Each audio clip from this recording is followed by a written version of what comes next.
sure everybody's hitting that like right up the bat. Appreciate it, guys.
You're watching Blunt Politics with Boston Brian. Let's go. Let's go. Welcome. Welcome. How's everybody doing? Welcome to Blunt Politics. I'm Boston Brian, coming to you live from the currently sunny shores of Massachusetts, about a mile or so south of the best city in the country, Boston, Massachusetts. How we doing?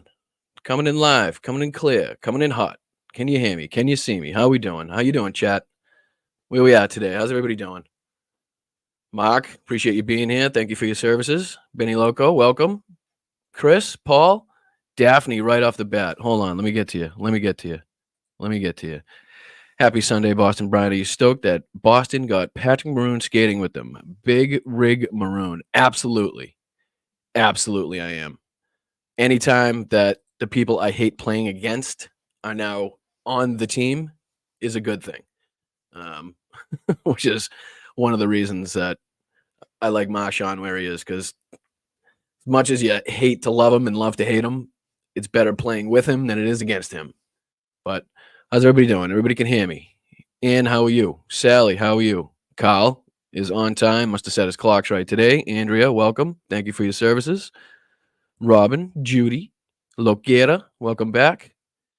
All right, so this is one of those weeks where if you do a show like this, you really want to have a producer, because there is just so much fucking shit going on right now. It's ridiculous. Like between just inside the country, the budget and the border, the looming shutdown that was just averted. You got Marjorie Taylor Greene going after the Speaker of the House again. You got the Moscow incident. You got happenings in Ukraine. You got lots of missile attacks. Unfortunately, as we knew was gonna see some retaliation. Let's just say that Russia was going to retaliate for what they saw as somehow a Ukrainian-backed or Ukrainian-funded attack, which was just ludicrous to even fathom. But lots to get to, lots to talk about. Zero chance we get to it all. Yeah, listen, no Trump rally this weekend that I saw, but I do have a couple clips to get to from that asshole. So don't think you're going to get away that easy, because it's not going to be that easy. Where's Robbie? Is Robin in the house? Because I'm wearing his T-shirt. Hope he likes it, because I do. Appreciate it. Jess, how are you? What's happening, guys? Steve, welcome. Deborah, Moms, Terry, Diane. Christ, the whole family's here. The whole fam, damn. Let's go. I appreciate you guys being here. I just wanted to say thank you guys for the 4,000. We hit 4,000 subscribers on YouTube. I know we're small, but you got to start somewhere. We're going to 5,000. Next thing. That's our next goal is 5,000. We're just going to start really small, and hopefully we can build it up from there. So thank you to everybody that's hit that subscribe button, everybody that's hit that like button. Make sure you're smashing that like so everybody knows that we're here. People that like us, and hopefully people that don't like us as well, come join us, and maybe we can change a few minds. Just want to say thank you for those of you who do follow me on TikTok as well. We hit 235,000 followers on TikTok, so thank you very much for that. That's just literally the most overwhelming thing. So if we could utilize and, get some of the people on TikTok to get over here and start watching, then I think we could seriously get those numbers a boost in a hurry. The Patreon, make sure you're checking out the patreon.com/Boston Brian. Several great tiers on there. We're coming in at almost 100. We're getting really close to the first 100 Patreons, which is really special in my eyes, at least. Never in a million years did I think that anybody would come out of their pocket to hear or support or fund or in any way show their support for this channel or anything that I had to say. So for us to be getting in on 100 is pretty damn special. Thank you, Barbara, for the $5 super sticker. I do appreciate that. Everybody that's sending the super sticker, super chats, donating memberships, anybody that signs up themselves in advance, thank you very much. I do appreciate it. It really means the world. It's hard to explain. I try to do it on a weekly basis here on the show, but somehow the words just don't come out the way I want them to at any point. So, all right, let's get into it. What are we talking about here in the chat? How are we doing? Look I like seeing the people on Twitch, people on YouTube, Instagram, Twitter. Let's go. Fucking technology. Let's get it. I love it. Oh, and we may be blessed with the presence of one of our favorite YouTube streamers. No pressure on him. He said he might pop in. If he does, awesome. If not, no big deal. We'll make it work. Let's see if I can present to you my screen so I can show you that Joe Biden has signed the $1.2 trillion spending package as of yesterday. The package passed the Senate late Friday night by a vote of 74 to 24, narrowly averting shutdown and banning Gaza aid through March 2025. So basically everything that the Republicans fought for, everything that they went through the whole 15 rounds of voting to get Kevin McCarthy, ousted Kevin McCarthy, got Mike Johnson. Now they're on top of Mike Johnson. Marjorie Taylor Greene, it's a shit show. And basically all they did is delay the inevitable.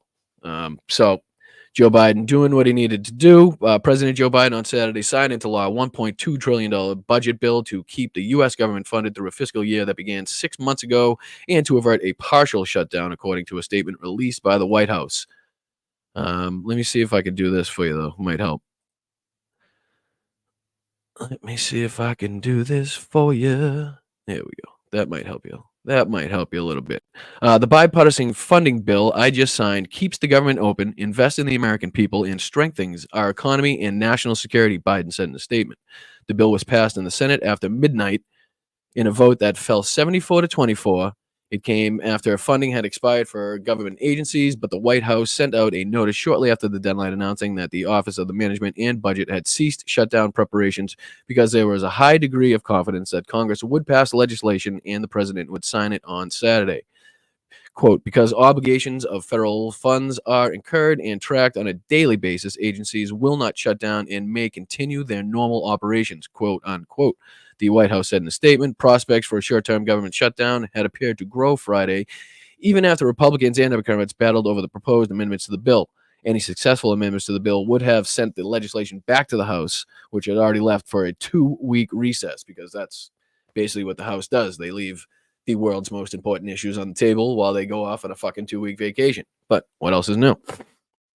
But shortly before midnight, Senate Majority Leader Chuck Schumer announced a breakthrough. Quote, it's been a very long and difficult day, but we have reached an agreement to complete the job of funding the government, end quote. Schumer said, it is good for the country that we've reached a bipartisan deal. It wasn't easy, but tonight our persistence has been worth it. I mean, the fact that the fact that it's not easy to get our budget passed, to get the most basic of necessities and the most fundamental of necessities passed through the House of Congress, it's beyond me how this is seen as in any way a capable or a legislative house that is willing to do the work that is necessary for the American people. Because As far as I know, they've passed the least amount of legislation out of any house in the history of our country, which is fucking incredibly. Just to think about is beyond. Think about what the Republicans, what they were saying before they took the House, what they were going to do if they took the House, all the good they were going to do for the American people. They were going to go after, the gas prices and inflation. But what did they end up doing? Going after Twitter in the Twitter files, Hunter Biden's laptop, showing naked pictures, fake impeachment inquiry. I mean, it's just they've done everything but work for the American people. It really is hard to believe that this is what we have now for a government, and what is trying to pass as a functioning government in the United States of America. The news came hours after the House voted. Let me see if I can go back to this for you. Yeah.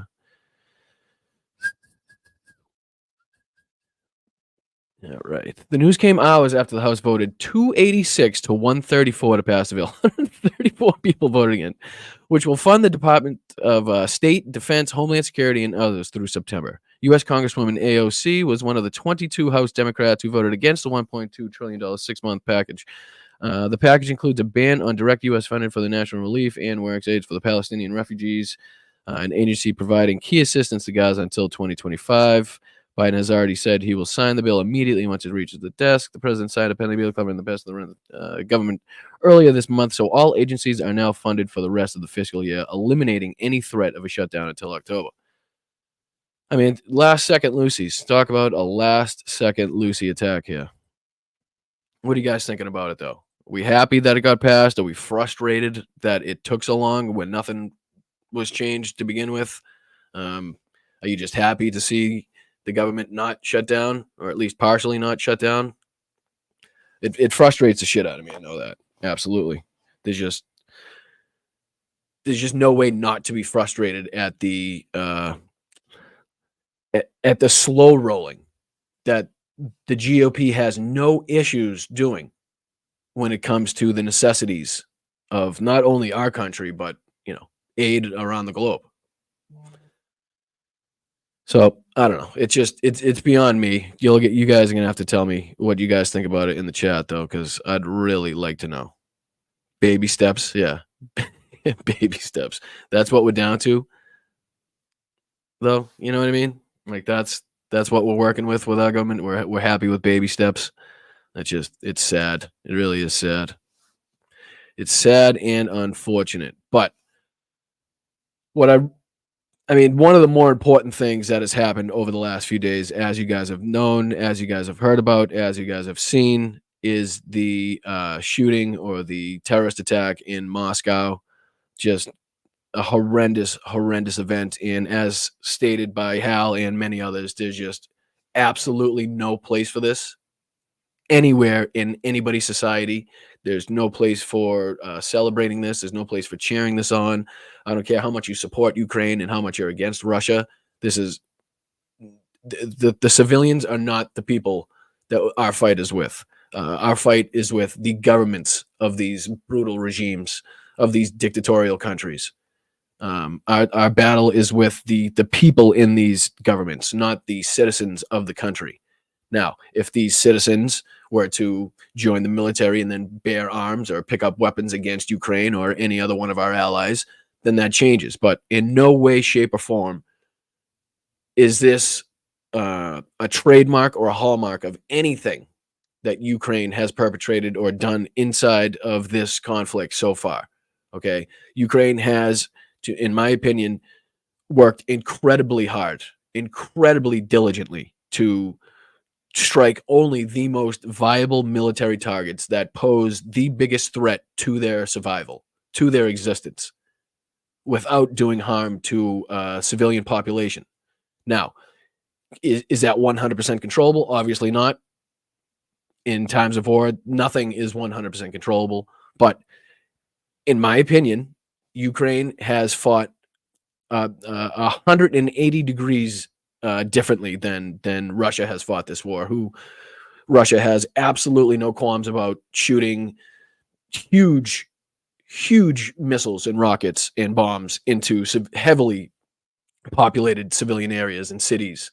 So to think that this is in any way related to, perpetrated by, funded by Ukraine is beyond the pale. It's just there's no way, shape, or form that you're going to get me to believe that. So what I'm going to do is pull up this NPR article, and we'll learn a little bit more.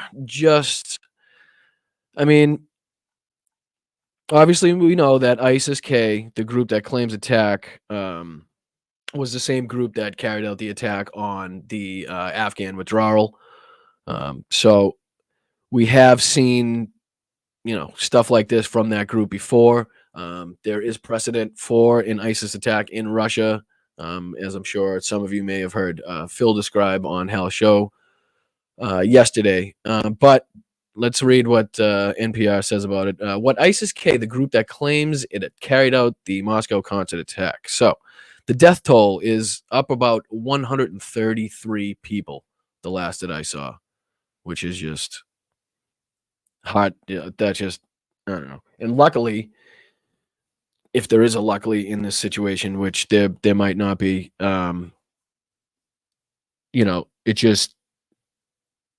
it's a good thing that it seemed like the concert hadn't really gotten to, full capacity yet. As far as what I've read and seen, it doesn't seem like the band had gone on yet. From the videos that I've seen, it looked like a lot of the people that were inside the actual hall itself managed to get out prior to the gunman coming into the hall. That's not to say that a lot of innocent people weren't caught in the way, but when you have gunmen with that much ammunition and that many people in a crowded spot, it could have easily been even a lot worse than it was. And let's just be thankful the people that made it out were able to make it out when they did, because it could have been hugely worse, really. All right, the death toll from the attack on a concert hall in Moscow continues to rise. Like I said, it's about 133 the last I've seen. U.S. officials say they believe an organization known ISIS-K, or as the Islamic State Khorasan province, carried out the strike. The group claimed responsibility on Friday, posting on the social media platform Telegram. This goes in to describe a little bit more of what is ISIS-K for those of you who may not be familiar with the group. ISIS-K emerged in 2014 and 2015 in Afghanistan and neighboring Pakistan after its leaders broke away from al-Qaeda and the Taliban. Its fighters declared loyalty to even more violent and extremist Islamic State, also known as ISIS, which was gaining influence at the time, mounting an attack in Iraq and Syria, as well as against targets in the West. Quote, ISIS Khorasan was one of the first branches in Central Asia to pledge allegiance to ISIS, said Asfandyar Mir, a senior expert at the United States Institute of Peace. According to Mir, the group has sought to distinguish itself among jihadi fighters by adopting a radical Islamist worldview, more militant and uncompromising than its rivals, including al-Qaeda and the Taliban. So if you're going to imagine people trying to be more extreme than al-Qaeda, more extreme than the Taliban, we'll give you a little bit of an idea of what you're dealing with here. In 2021, ISIS-K carried out the deadly attack at the Kabul airport in Afghanistan that killed more than 150 Afghan civilians and more than a dozen U.S. service members. The group's leaders are still based largely in eastern Afghanistan and Pakistan, but according to experts at the Center for Strategic and International Studies, CSIS, the group has been working to expand its operations across the Khorasan region, a historical term that encompasses parts of Central Asia, Afghanistan, Iran, and Pakistan. So this is the part that was really kind of interesting to me.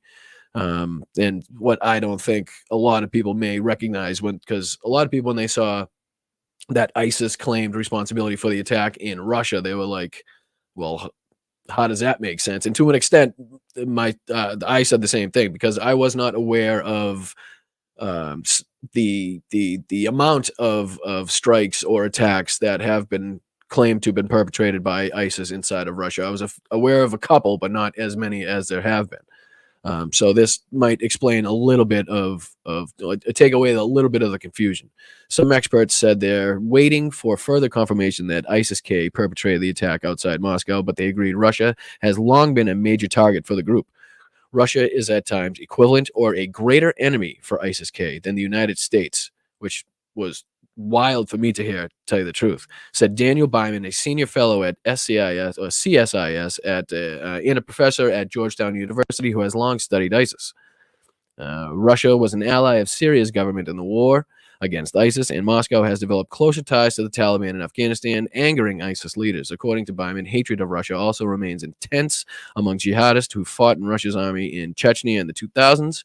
He said that the timing of the attack could simply reflect the fact that ISIS-K operatives were in place. It might simply be that the attack was ready, and this was a good time to go, he said. Is there a link between ISIS-K and Ukraine? This will pretty much put that to bed. Russian officials say 11 people, including 4 alleged gunmen, are in custody. It's amazing how they caught him so quickly. In a televised address on Saturday, President Vladimir Putin suggested a link between the attackers and Ukraine. And I'll get to another article after that, which is it took him longer to respond to the actual attacks than it did from that moment to blame Ukraine.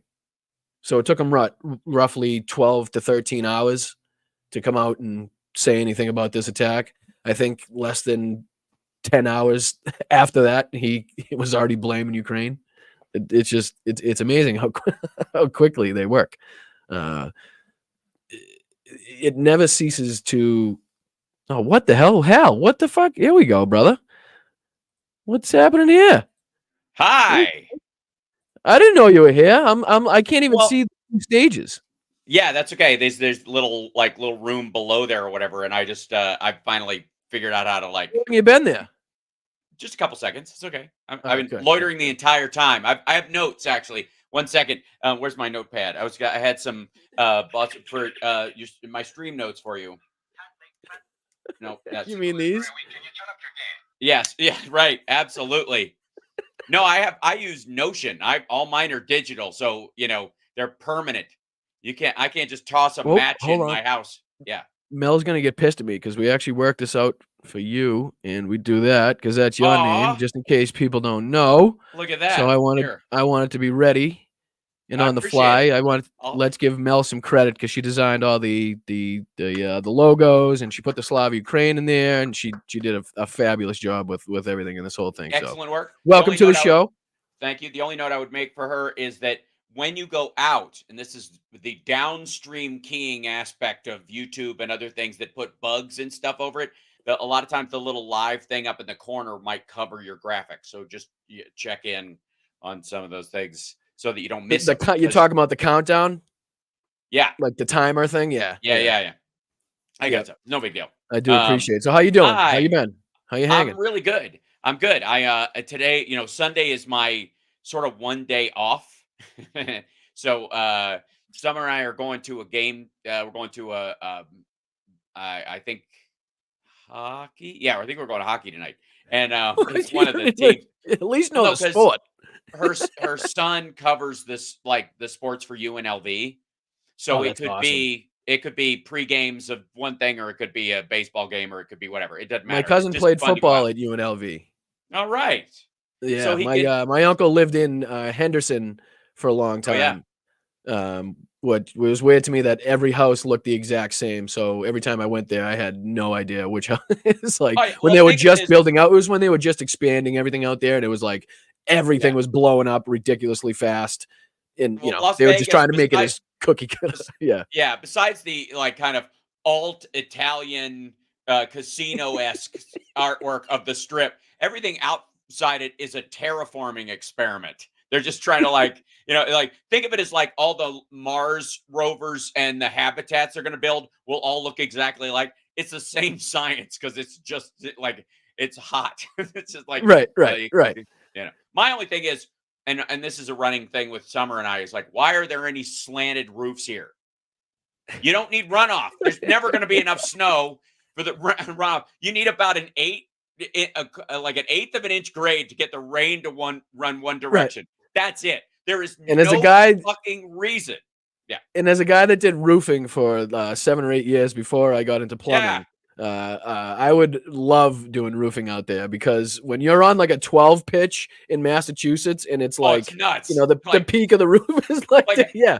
pulling nails And out of this your was, yeah, no, literally what we do is we take the hammer, right? You take the Mhm. hammer and you put it in the slats of the, the wood that's actually covering Yeah. the roof, and you got to jam it in there, and that's what you use on your foot. And you use 2 hammers, and then the Right. next one goes down, and then finally somebody realized that you could take the cushion out of a couch, like you take Yeah. off and it would stick to the roof really well, so you could Oh, sit on wow. that, and that thing sticks to the roof really. But this Oh, was right. before Yeah. harnesses or everybody. Yeah. Now you got to be locked into the roof, and you got to have Right. a thing at the peak where it's nailed in and everybody's tied off, and Oh, yeah. Everybody's that like this is way before like that. David Lee Roth in the skyscraper video or Tom Cruise. You're just gonna, I don't know if you oh can see. yeah. I fell like 23 feet off a roof and in Oh yeah. around my area. I don't know if you can see. I got like Yeah. 30 something staples in my arm around here. Oh yeah, there you go. You can't see Broke my mine anymore. scapula. You have to be real close, but I have a burn right there. Like that's Yeah, yeah. yeah. Well, Um plumbers know all about that because everything I do tries to either cut me, burn me, drown me, make me stink. You know what I right. mean? But Yeah. You I gotta appreciate you coming here. I know we got a lot. I was just saying, like, this is one of the weeks where you need a producer for the show almost because there's so much fucking going on. It's right. ridiculous. Whether it's domestically, abroad, whatever you pick. There's just a lot going on. Donald Trump tomorrow. He's got he's got the bond date looming. You got one of He Overstock.com's had to kill lawyers one of got his yeah, arrested after she's a lawyer, but she got arrested coming out of court. It's right. like, there's so For much. defrauding the court in another state, like and was allowed to like be released on bond so she could expedite herself back to Michigan, was it? Or Right, Minnesota, I and then forget. you got Yeah. Patrick Burns on social media like, "Oh, I trust her even more now that she got arrested." It's like, what are you talking about? It's just ridiculous, you know what I mean? And he Right. was Well, that asshole that was in the meeting with Sidney Powell at the White House with Trump, Sidney Powell. Who are the other characters in that mhm. meeting where they drafted We the have a bunch of people around here that are trying to help us fix this thing, whatever. Oil. well, they Yeah, there was drafted an a mock executive order trying to seize the machines, the voting machines. right. And Pat, that asshole was part of that whole fucking crew. Oh You know what I yeah, well mean? they we're gonna prove how hackable these things are by breaking the law, getting arrested for hacking, and showing that actually, if you try, you're gonna get fucking caught. Every notice this is you know what a fucking nerd I am about this shit, and there are parts of it that drive me fucking bonkers. And one of my favorite ones is you could break into any of these machines in like 5 minutes. That is true. If you're at a hacking convention and they put the thing in front of you, you have all your tools and your computer in front of you, your laptop, you could plug it directly into the fucking thing, and then and they time you, and you're like, all right. Yeah. Tough If to you, do in the moment. yeah, a little hard to do, especially if you're like, I'm not gonna do that. I'm not gonna go to fucking jail for this bullshit. Like that's what stops most hackers. Like, what, I got to be in the room? Are you out of your fucking mind? Like why Yeah. wouldn't I just go rip, create a fake Tor server and stream Bitcoin into an account and Right. fucking So with no name it? threat of prosecution and with the right None. tools and the right environment, you know what I Right. mean? It's like Oh I can yeah, it's show like having you. like Yeah. a safe cracking convention. Like there's a bunch of dudes who are like, okay, let's see who can break into this safe the best. Well, it's fine when there's 9 of these safes in a fucking row, and the worst punishment is you lose the challenge. The 20 fucking 5 years for just the minimum on this shit is scary as hell. And this goes to like the fake voter thing. Like they stuffed ballots. That's 5 years. 3 different charges, 5 years each. And imagine just you could do 15 years for every piece of paper in this stack. Why? Like, who the fuck? And it's on Right. camera. Right. Well, I mean, if you really want to to know what it looks like when somebody stuffs the ballot, look no further than Russia's last election. If you want to right, look at 22 fucking people million. just crawling into these voter stations with the security guard right there. Two women. Yeah. You can pull up a video right fucking Yeah. now of two women, broad daylight, crawling on their knees like they're fucking sneaking into the place. They jam in a fucking 1,000 Right. of these ballots. I mean, that happened all over the fucking country. You know what I Right. mean? Of course So it did. you're telling me now Vladimir Putin wins with the highest percentage of the vote out of his other 4 terms? Like, give me a fucking break. Yeah. Like, he's lost how many of his fucking young soldiers? He's done what to his economy? What reason would they have to fucking vote for him higher now? What? At a higher percentage Imagine now? any politician in the United States loses 500,000 soldiers in a war that takes less than 2 years and gains you less land We than freaked half out of at Rhode Island. 500. Right.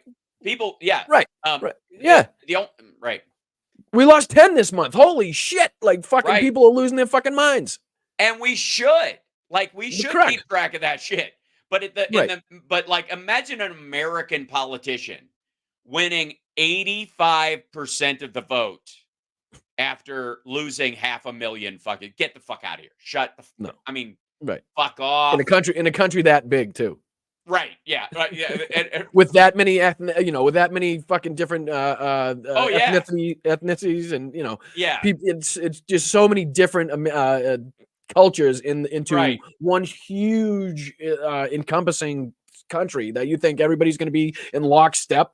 Get the fuck out of here. Right. Right. Even the weird thing is that some people probably voted, from outside the country because foreign, Russian expats can vote by mail or whatever. I'm sure some of them voted from like Dagestan and other places, but they're not setting foot back in the country. So that's probably Right. why he got 85 instead of 95 because they were like, Or I wouldn't put it past them if they have the names of everybody that's left the country and then Oh, just yeah. put a vote in for that name Totally. in Absolutely. for Vladimir Putin. Do you know what I'm saying? So they're Right. not in the Yeah. country to say that they didn't, and it wouldn't matter if they were inside the country to say that they didn't. They fucking Right. nobody's going to believe them anyway, and it wouldn't matter.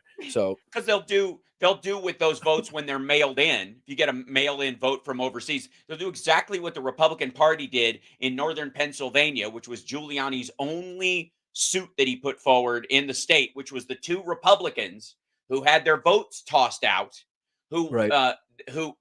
unfairly because they mailed them in, and some guy at the local GOP judge or whatever basically was just throwing out every mail-in vote he Yep. possibly could, so because they assumed they'd be Democratic votes. And these 2 they guys found them in the creek.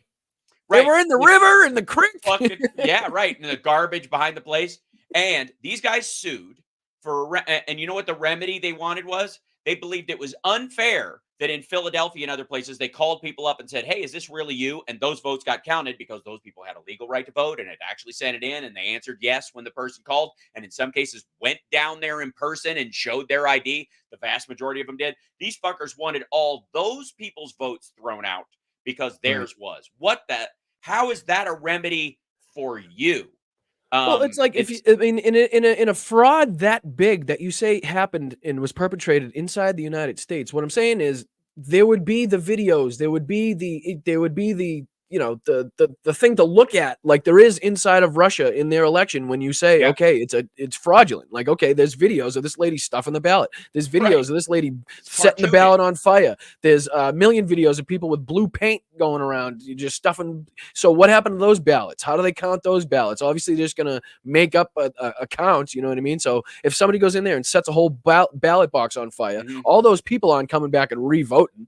Right. So it's like, how do you calculate? How do you tabulate? And in a lot of these videos, the gods themselves don't do anything to stop these people Right. Well, that's because it that's a doesn't good matter. And they contrast got to the weapons. to the And then one more thing. And then Yeah, before, sure. when the people go in to vote, they already have the symbol of Vladimir Putin's party, not only on the voting booth, but on the fucking ticket that you vote on Right. is the symbol of his party. You know what I Right. mean? Like, and then they got the guards going in with guns literally into your voting booth, looking over your shoulder when you Right. least expect it to see who the fuck you're voting for. Yeah, that Yeah. seems like a fair election, right? So that's But free yeah, and fair. it's like when all the members of the Chinese Communist Party clap for Xi Jinping and they don't applaud like we applaud in real humans. They all do the same clap at Right. the In same North and if Korea. anybody- and like if I was there, I'd be like Yeah, just to fuck And up the rhythm. they kill me. They just kill me. They just take me Well, off it's someplace. like the North Korea cry. If you're not crying, if somebody dies in North Korea, or like a leader dies in North Korea, if you're not crying the same way as everybody else, you're not wailing. You know what I mean? Like if you're Yeah. crying less, you know what I mean, or don't seem to be Oh, as yeah. emotionally Which is a good distraught, reason to cry, then by that the will way. look That'll bad upon you. Right, and it will also make you, cry. I think that's a good reason to cry, like, "These motherfuckers gonna kill me if I don't cry." Like, it's a great Right, exactly. And now motivation with as an the, actor. and Yeah. you look at how China is using surveillance and AI. I mean, now they'll be able to look at literally if your individuals in a software can pick out, okay, that person's not as emotionally distraught over Xi Jinping's aunt dying or Yeah, whatever right, the fucking case may be. Okay, let's right. single him out because he may not be in lockstep with the party line. You know what I mean? So Oh, it's yeah, like, and like, it, yeah, like I guy said, owns it's easier yeah, than go ahead. that. Own too many pieces of, blank paper. Because in China, because if you write a protest phrase on a piece of paper and are caught holding it up, you can get arrested. So the biggest protest there is people marching with blank pieces of paper, which Right, is right, and right. everybody knows why they're marching, but they just hold up the blank piece of paper. It's interesting that in the last election in 2020 specifically, the last presidential election, we had a bigger turnout than we ever have, and it's largely due to the fact that people didn't have to jump through 9 fucking hoops in some cases to vote, and it was readily available to them and the like. Make it And easy. and so so Trump gets the most votes of any sitting president, but Biden trounces him for that very reason. And that there's more Democrats in the country than there are Republicans, period. But I mean, look at the population of red states versus blue states and that shit. But for him Yeah. to get the most votes out of any sitting president, and then to get the lowest turnout in his primaries, and in for his own party in the next Yeah. big election, is very telling, I believe. You know what I mean? Oh, of course. So I mean, you can blame it all on January 6th, arguably. Like there were a lot of people. The question was, how many people are going to jump ship because of January 6th? And now we know at least a third of the party. So that's what he's facing in the fall. He can be as popular with people that like old people with landlines and all that kind of shit. All they want, but are they going to get off mhm. their ass and go vote in an election But they it's think is amazing to me that fraudulent everybody anyways? still brings up that stupid fucking, like, the percentage. You know what I mean? Like, they don't Well, that's talk their about how main many. legal The fight, big story is how many people get out and fucking vote. You know what I right? mean? You know, the Republicans that did go out and vote are going to be in lockstep, especially in Iowa and all Right. these red areas. I mean, that's not a fucking big news story. The news story is how many of them were willing to get off of their fucking ass and show their support for Donald Trump. I Right. mean, There is that's a the big story to right. me. You know. Yeah, I think there's obviously an element of what I would call like the hacktivist trap that happens Mhm. on our side of the aisle, where we get people who are activists about something, and they spend most of their time like policing language as opposed to policy, because policy is difficult and all that kind of stuff. We deal with it all the time. The maggots are doing the exact same thing, except they have managed to take over the entire fucking party. Mhm. That's what's screwing them up. And there it has to, all these people talk about, like, Marxists on the left wanting to crash the government to start over from scratch, which is all nutty bullshit And they anyways can't on define both sides. Marxist anyway. Right. And even the Marxists they're talking about don't vote, aren't a practical part of the conversation. Right. They might as well be just fucking, Yeah, it like might as well math. be trans women in men's sports. Right, yeah, it's It's a that they're it's that low such a percentage. small sliver of right, of Right. reality. But in on the maggot side, they have successfully seized control of the fucking party. They really have. Somebody just said end the Fed in the chat. You're adorable. Um,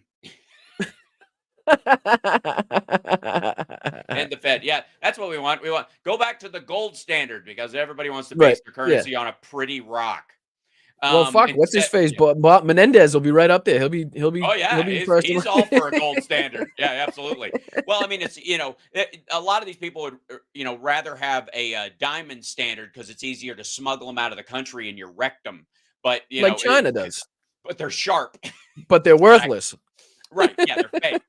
Yeah, like that whole like the one untapped story of the whole Hunter Biden thing over the last couple of weeks has been the fact that that guy gave Hunter Biden a diamond and it was like ooh la la, and he gave it to James and James had it checked out and Yeah. it was it was real, but it was synthetic, so it's not really worth anything. It's basically the kind of Right. diamond you put in an industrial laser or something like that. It's that's what its Right, function right. is, right? It's not the kind you're going to sell to a mom somewhere so he can put it in yet another ring.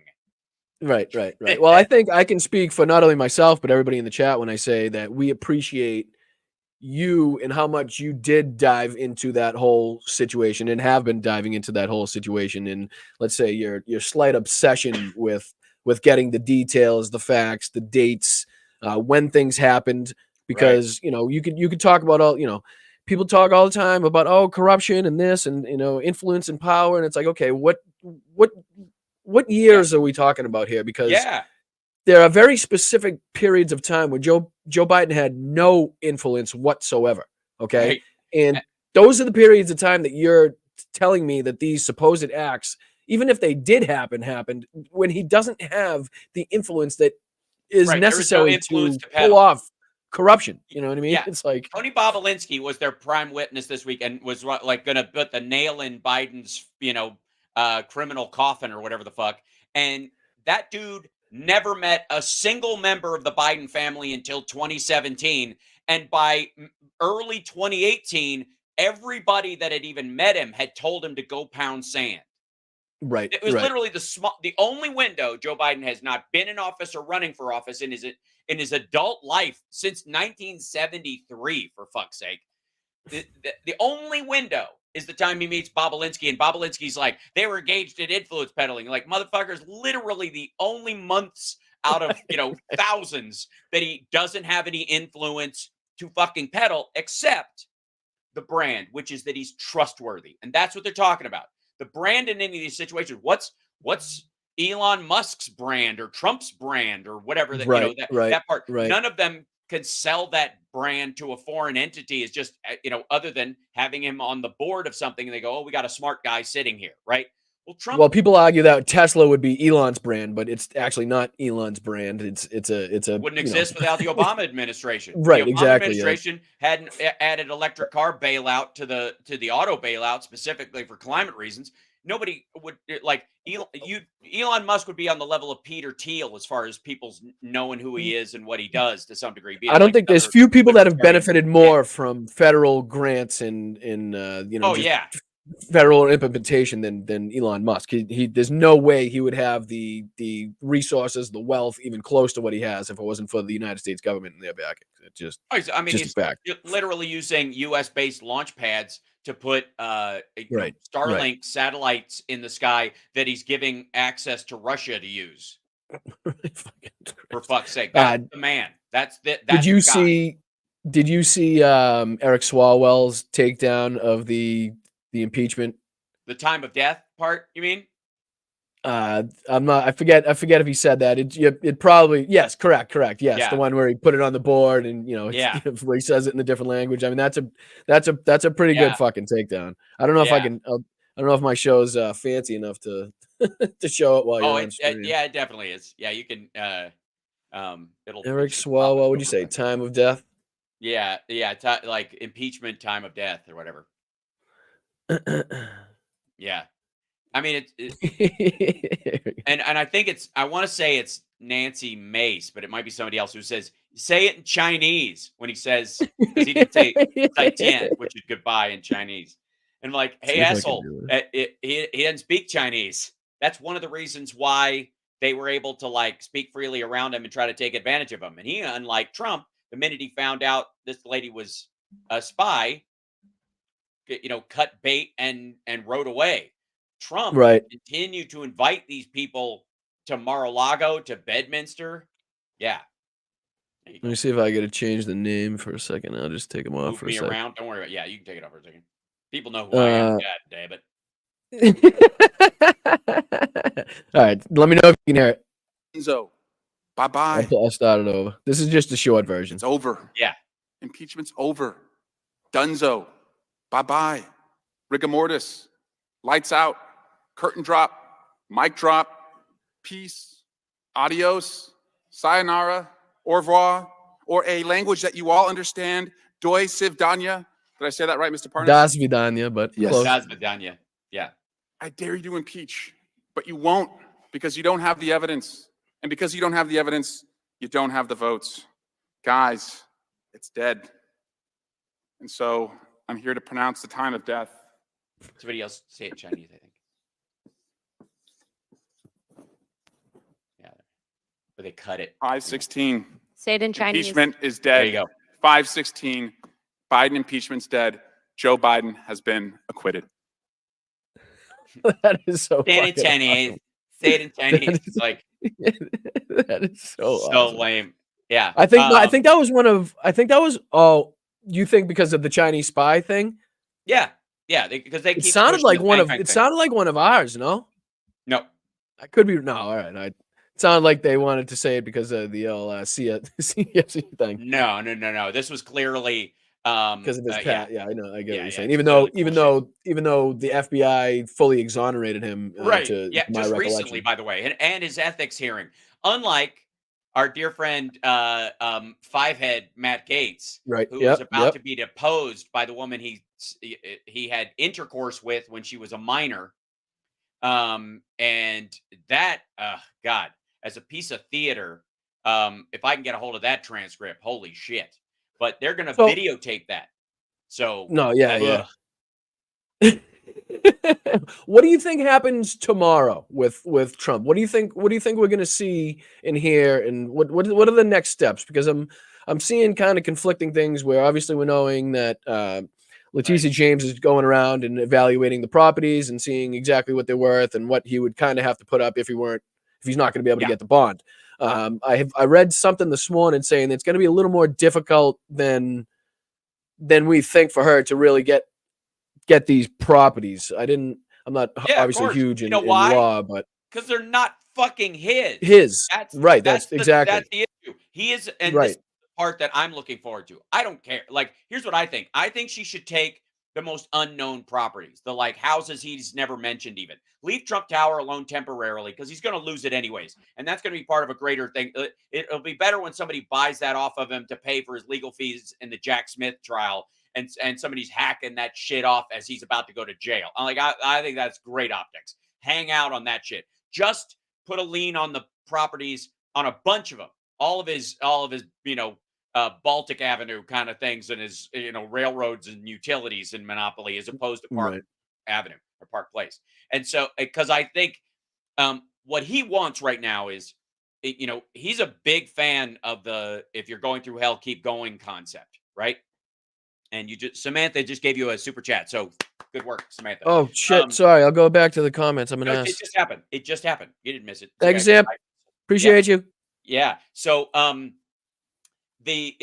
what she should do is all these lesser known properties, and ultimately go. We're having to like put liens on 20 of these properties because none of his stuff is worth very much, but we're giving him a chance for his appeal. If these properties don't sell for what they are, we're going to have to go for the bigger properties. And I also think they should go for Trump World Tower, the one across from the UN, because he talks about 40 Wall Street and she talks about 40 Wall Street. And it is definitely a moniker building or whatever, but 40 Wall Street doesn't sound like Trump something. Trump World Tower in New York is not Trump Tower. And Trump World Tower, once they start unpacking that, that's where you find out what foreign entities have bought places in it, because right across from the UN, they use it as an excuse to launder these things. And how many, when they go in there with inspectors, and how many of these fucking places are sold for $5, $10, $15 million, but nobody's ever set a fucking foot in there. Right. That's the game. That's the giveaway. The other thing too is that, including Trump Tower, remember like shit, it was like 20, I want to say it was 2019. Everybody's talking about how in 2022, a bunch of his loans were coming due, including one on Trump Tower. Now, he managed right after he got out of office to refinance part of that with fuck knows where money that just came out of where, right? And there was no. It seems to be a lot of his money is fuck knows where money. Yeah. Oh, totally. And it ain't his. It's the same way he bought his way out of the problem he had with Deutsche Bank on the Chicago Tower. So for those that don't know, he owned a $250 million stake in the Trump Tower in Chicago that somebody else built, and he just slapped his name on it. It was half branding and half this investment money that I don't know that I've looked and I've never seen evidence that he transferred that money from something to somebody else. Like I've never seen a story or been able to break down and get into the roles where this LLC they set up separately for Trump Tower Chicago, which is what he always does. One of his many, which is Right. which is surprising that That- nobody's like, everybody's, oh, Joe Biden, the Biden crime family, and their LLCs, and they're fucking, what do? They all have a fucking purpose. Meanwhile, Donald Trump's got about, what's he got, 1,500 of the motherfuckers? 1,500, 1,000 that are just his. Some and like somewhere in the order of like 500 of them are just bank accounts. They're LLC bank accounts with no product, no property. And don't no they nothing. have the same, didn't like a lot of them come out with the same not profit, but the same income as they put out? You know what I'm saying? So they basically like leveled off and didn't have to do anything with taxes or something like that. Yeah, absolutely. They zero out and they basically become a holding account. And But then that's almost impossible, right? Oh, it's ridiculous. Yeah. What it is Right, that, right. so here's what you do.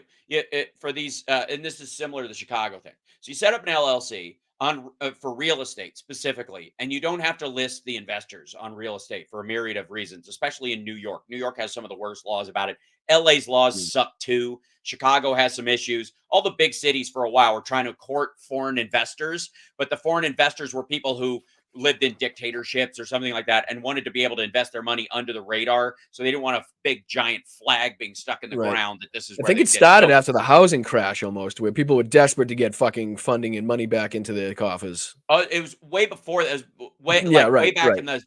in the late 70s, early 80s, but it jumped hugely after 2008, right? When people were like, our economy started coming back, nobody else did, so they just started filling the fucking gaps with their money. So they wanted to keep it on the down low so that anybody who was capable, a scientist, a person of industry, whatever, and they wanted to move their business to the United States eventually, or they'd be a worthwhile citizen, or they might move there. But most of their fortune is in Venezuela or it's in fucking Iran or something. They could slowly tiptoe out of the fucking country, right? But what happened was all the gangsters immediately took advantage of it and just started fucking shuffling money. So the Russians, the Italian mob, the triad, the fucking yakuza, the drug cartels, they all started doing this, and they would search around for a guy like Donald Trump who doesn't give a fuck. Right, exactly. Money. It doesn't matter Yeah, where it comes where from. just with his hand out and is covering his eyes, basically. Totally. Just So these right. LLCs have Donald Trump's name on them, and let's say $80 million in them or $150 million in this account. And it just sits there. And Donald Trump has signing, he could write a check for 150 million from that account if he wants to, but it ain't his money. They put it in there. He put a dime in, or maybe put a cursory 10K into the account to show that just for the bank's exchange. And to quell as many suspicious activity reports as possible. So funding a company with this money gets one big one, and then if it doesn't move quickly, they just go, oh, it's not for a drug deal. Fuck it. Next one. And that's what he did. So they just sit on it. And what he does is he gets loans based on assets that he has in these LLC accounts that he has a signing capability on of 150, $200 million, which is just foreigners parking their money in a bank account in the United States where their bank, their country can't get it from them. Like a mini London. And he really doesn't have access to it. That's the whole thing. It ain't his cash. And if he tried, they'd fucking kill him. So it just sits there and he can use it to bullshit banks that it's his money. Oh, I think he's also really worried about people finding out exactly who these fucking people are when it comes to. Right. That's right. The next You know what I part. mean? Like So when Letitia starts digging fucking hard and starts finding out exactly who's coming forth when, okay, I'm taking this property, who's got a stake in it and who's going to, who really owns this motherfucker. Right. Know? And you find out that not only does he not have like 100 of the 150 million or let's say the 250 that was in Chicago where he missed a payment on it because he never had the money in the first fucking place. It was somebody else's money. Deutsche Bank gives him 6 weeks and then they punted another 6 weeks and he doesn't have the fucking money to even make his payments on it. So he sues them for malicious lending practices. Predatory lending, right? Yeah, predatory lending. Like he went to a fucking, a payday lender or some bullshit. Right.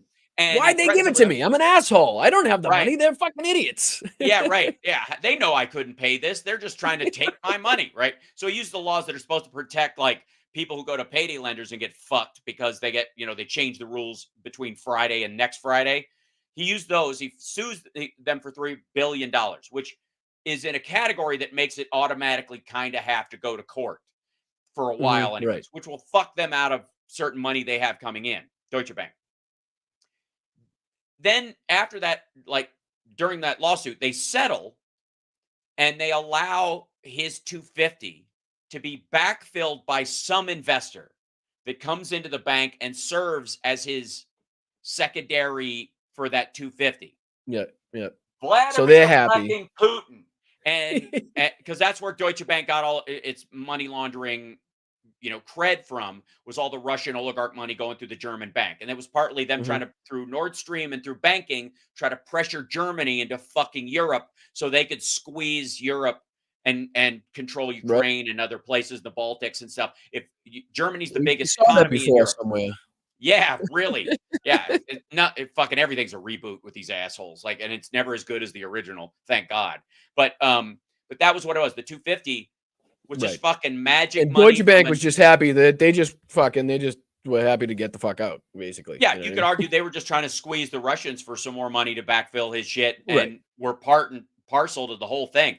So once Chicago, like Trump Tower Chicago goes, when they start filleting that fucking fish, like the rotten bones that they're going to see is going to be fucking gross. Like it's bad. Whoever is what is it? Is it 40 Wall Street, or it's literally just a fucking history, decades long of crime, people criming and people getting arrested and fucking drug dealers and Russian mob. It's a financial crack house. Floor by floor by floor by floor by fucking floor is amazing. The history. Yeah, it's like in our town paper, we have the police log at the end of the paper. Fraud. It's like all the calls that the police had to go out on that week or whatever it is, and you can say, okay, this time they went out for this. Like if they were to do that for that building alone, like how many times the police had to go there, how many times the FBI showed up there, the DEA, the ATF. It's like it's fucking incredibly crimey. Yeah. And so once they start, peeling that onion, that's what he's sweating about. Not losing these properties, because I got to tell you, like part of it, like Trump Tower, maybe Trump World Tower, definitely Mar-a-Lago, maybe Bedminster. He's got ego wrapped in those. But in some of these buildings, they're just part of his assets and money, and he just embarrassed by losing money.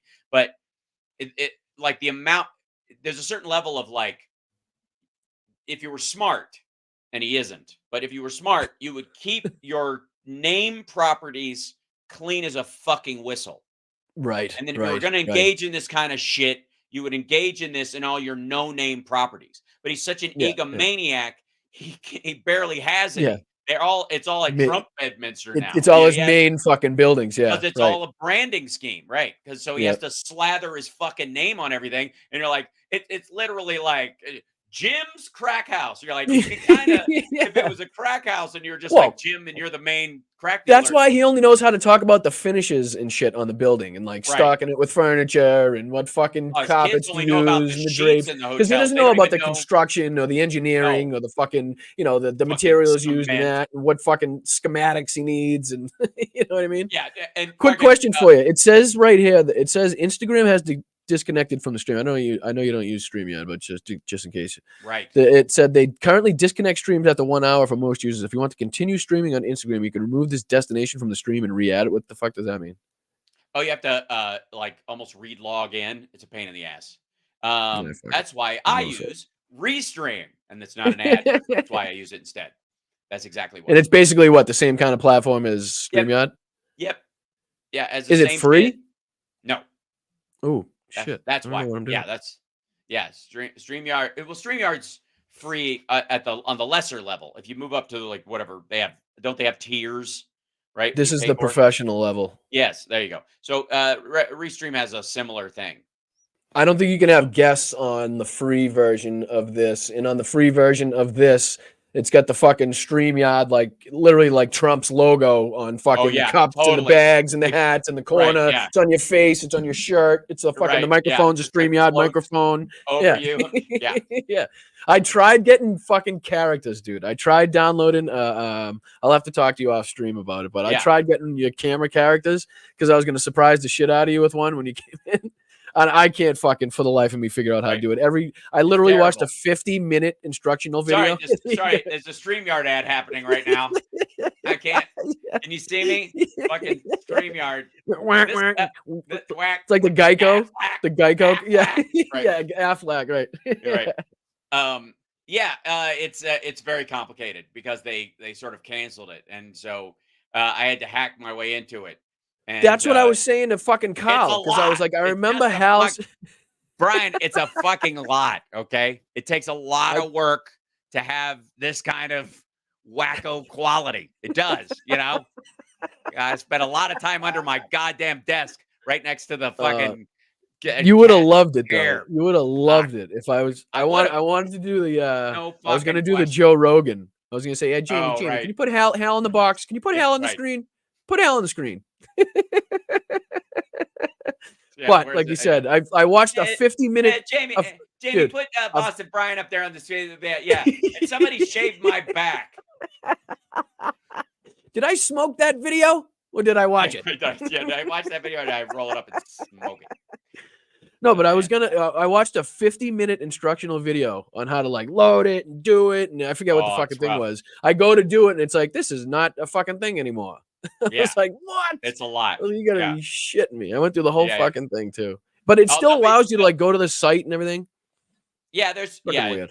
there's ways. There are like 3 or 4 workarounds, but just basically hacking my way into the old software was easier. But eventually I'm gonna have to find a way to make it permanent. So I'm gonna have to like steal these things in case they kill it and create my own. So Right, right, yeah, right. and that's what I'm in the process of Well, doing. I so that think can I build my own think I characters and stumbled into something like that, honestly, because I was in this like huge. It almost looked like OBS, where you could like build a fucking like a face or a character or something. Yeah. I wasn't really. It kind of overwhelmed There's me a like lot of OBS shit did out because there. I didn't even know Oh, where yeah. the fuck to start. I was like, what is Oh, this? I don't yeah. even know what's Right. that. It's like a big graph. You can do like it's a ton of shit. It's crazy. And I was like, I don't know. I just want like a Right. bald guy. I just want Yeah. like I just want you like know, three things. I think Is it too much to fucking ask? Yeah, God I damn it, do a good I just I do a want good the Don Jr. I power. think. Yeah, Right. yeah. I want a good Um, Don Jr. because I like his video because he's a fucking madman. Well, you already have the scruff, so you could pull it off. You could just all you need is a little white patch that follows you around. Right? You honest to God, you could probably do it with a post-it note. Joe Biden. Yeah, just stick a post-it note on your chin right there. Just guys, this is nonsense. The inflation rate is the highest. What I don't even recognize America anymore. Like, of course you don't, you dumb motherfucker. People are making a living wage. I don't think it's working, Hal. I really don't. I think to a point it did work at the beginning when they tried bringing this whole, or when inflation was really kicking and things weren't. I think their whole the world's on fire, the country's going to shit, fucking everybody's gonna die. Whole rhetoric. I think that started to catch on a little bit, but I don't think they can beat the numbers anymore. I don't think their rhetoric is stronger than the GDP or the stock market. When people are making money, when people see, their 401ks doing well, when they're they're able to buy a little bit more food every week or spend a little bit less on the food that they do have to buy. I think that goes a long way to even people that are non-politically involved. So, oh my God. I think here's the thing. in that regard, we're doing well. First of all, I love the fact that trending on Twitter is Don Poor Leone. Fuck. Why am I not that smart? I want to come up with that shit. Yeah, that's what you can. You will. It'll appear to you. It'll occur to you. Just write it down immediately and post it. That's all. You eventually you're like, I thought of that. I mean, like I said, my spell it of maggot is and maggots. There you go. I got fucking notes on top of notes Jesus on top Christ, of notes. man, you're like a Boston cop. Oh, what time do you leave the Yeah. Now he had a hammer. You said he had a hammer sandwich, and so was that 2 cars or 3 cars? Yeah, 2 cars, 3 cars, and a hammer and a ladder, and so right. So I'll tell you, like the problem they have is the do your own research thing will eventually bite you in the ass. Yeah, because if you encourage people to do your own research, eventually their own research is going to lead them to reality 80% of the time. Sometimes they're going to go down an ivermectin hole, right? But most of the time, right, which, it's not the way you take it, it's a by good the way, image. unless, yeah. Everybody's born with an ivermectin hole. It's just not the one you Is think. that how the animals do it? It is. Birds do it. Bees do it. Ivermectin. Drop your shorts, Mr. Babar. Right, that's right. Absolutely. Drop your shorts and bend over, Mr. Babar. That's right. Moon River. Ivermectin. Can you warm that up a little bit first? No, I cannot. Absolutely.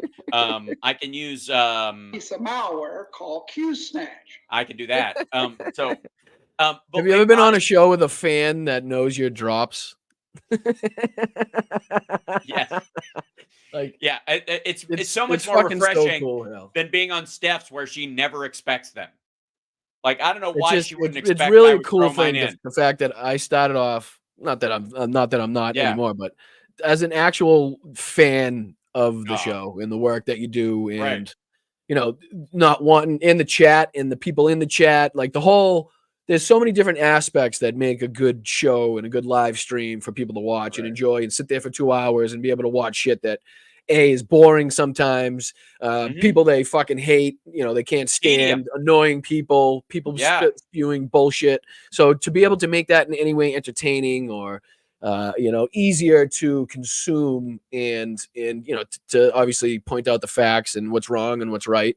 And I think, I don't know. And now being able to be on this side and to chat with you and talk to you, I think it's a cool experience that, I don't know, it's something new for me to go from watching the show in the chat to absolutely. It's a cool experience. I couldn't be more supportive, and I hope this becomes your main gig for you.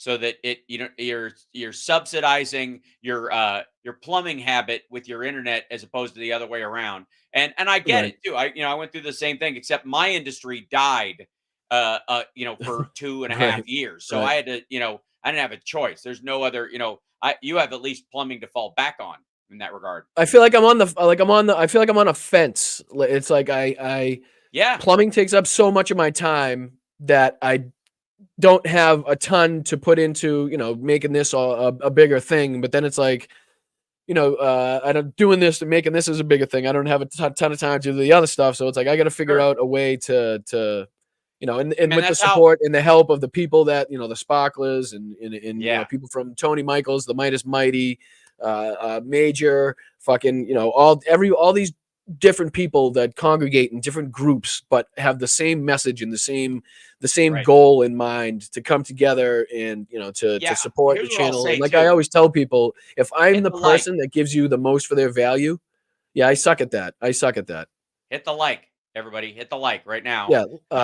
Subscribe, share, patreon.com/Boston Brian. The Venmo's in the corner if you're willing to support. A buck or $2 is perfect. If you can't, don't worry about it. Do the free stuff. That's unbelievable. That's just as important to me as anybody that's in a financial position to donate to the show. If I give you the most bang for your buck, the most laughter, entertainment, Hal and I combined, whatever it is, then if you can do it, do it. If not, don't worry about it. If somebody else gives you more information, is more educational and gives you more bang for your buck, donate to them, because that we all need to make sure that everybody's in the same pie here, making sure that we're all working towards the same goal. So, and Hal, I can't thank you enough for your support. And honestly, just even the first time putting me on your show, you're like, I don't know who the fuck this kid is, but he's got a lot of TikTok followers. We'll give him a shot. That was a reason not to. I basically bring you on to talk you off of TikTok. That was like we got to get this fucker off TikTok and on a real venue. That said, hit the like, everybody. And again, here's the other thing too, is let's say you watch one of our streams or all of our streams, but you don't have time to watch all of them one particular week. That's totally cool. But if you see that we're on, pop in, hit the like, and fuck off. It's totally cool because it does benefit us and it lets people know the stream is happening. And even if you can't stick around, it's a gift you can give that's real easy, real quick for everybody. So whoever your favorites are, even, by the way, if you're watching one of them, but somebody else goes live and you like them too, but you're going to, but I'm more entertaining. Hit. Thank you, Peter, so much, dude, for the 50. That's fucking unbelievable. Peter is fucking amazing. He does this Peter. literally once or twice a show. He's a fucking whale. Aw. He's unbelievable. I That's love great, it. Peter. Thank you so He- much for your support, Peter. Thank you so much to everybody that got a membership from Peter. Please make sure to thank Peter in the chat. And if you are gifted a membership, please remember that after a month, if it's worth it for you after that month, if you enjoyed that month of watching me, please make sure to re-up on your membership and just don't let it expire, because I know I'm a new show, and literally about 90% of the memberships are gifted. Which is wonderful. It's Awesome. lovely. It's beautiful, and it's awesome. But it just kind of worries me a little bit that people won't keep up on their memberships that's the after issue I have on Twitch. Right. Yeah, so Twitch, and then is you got to hit the one-time bell. I found out too. Even if you're subscribed to my channel, you won't get the notification unless you hit the bell. Well, that's when what I'm live. the bell is for. And since you have a schedule, like once you have a schedule, I feel like the notification part is less important. The notification thing is for like YouTubers that post a video every week, and they do it on Wednesday, but not a particular time. And so they're trying to get people to watch it as early as possible to drive the numbers up so it continues its reach. For live streamers, it has less value unless we're flexible, right? Unless we're flexible in what we're doing. So just and I'm gonna go and let you do your show. I just wanted to come in and give you kind of a cyber hug. And I do say hi appreciate to it, buddy. everybody.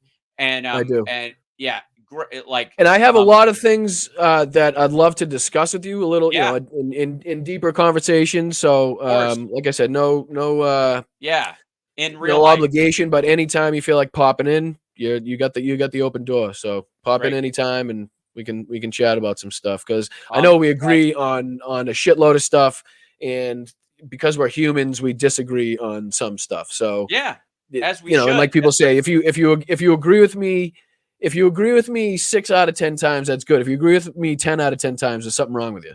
Right, there's something wrong with the situation. Worrisome about that. Absolutely. My biggest concern is the kidney, of course. Yes, I've made it. When Hal hits the kidney on my show, you know you've made it. I do thank you very much, brother. I appreciate it. Tell Summer I said hello. Tell the kiddies I said hi too. Absolutely. All right. I'll talk to you later. All right. Yeah, thank you, buddy. Brother. I do appreciate it. Have a good one. Okay. Ladies and gentlemen, Hal fucking Sparks to grace Blunt Politics. What a fucking... Now I got to do some work. Hold on. I got to do some work in the background. I got to do this. I got to do... Is that what I'm going to do? Is that what I want to do? That's not what I'm going to do. That's what I want to do.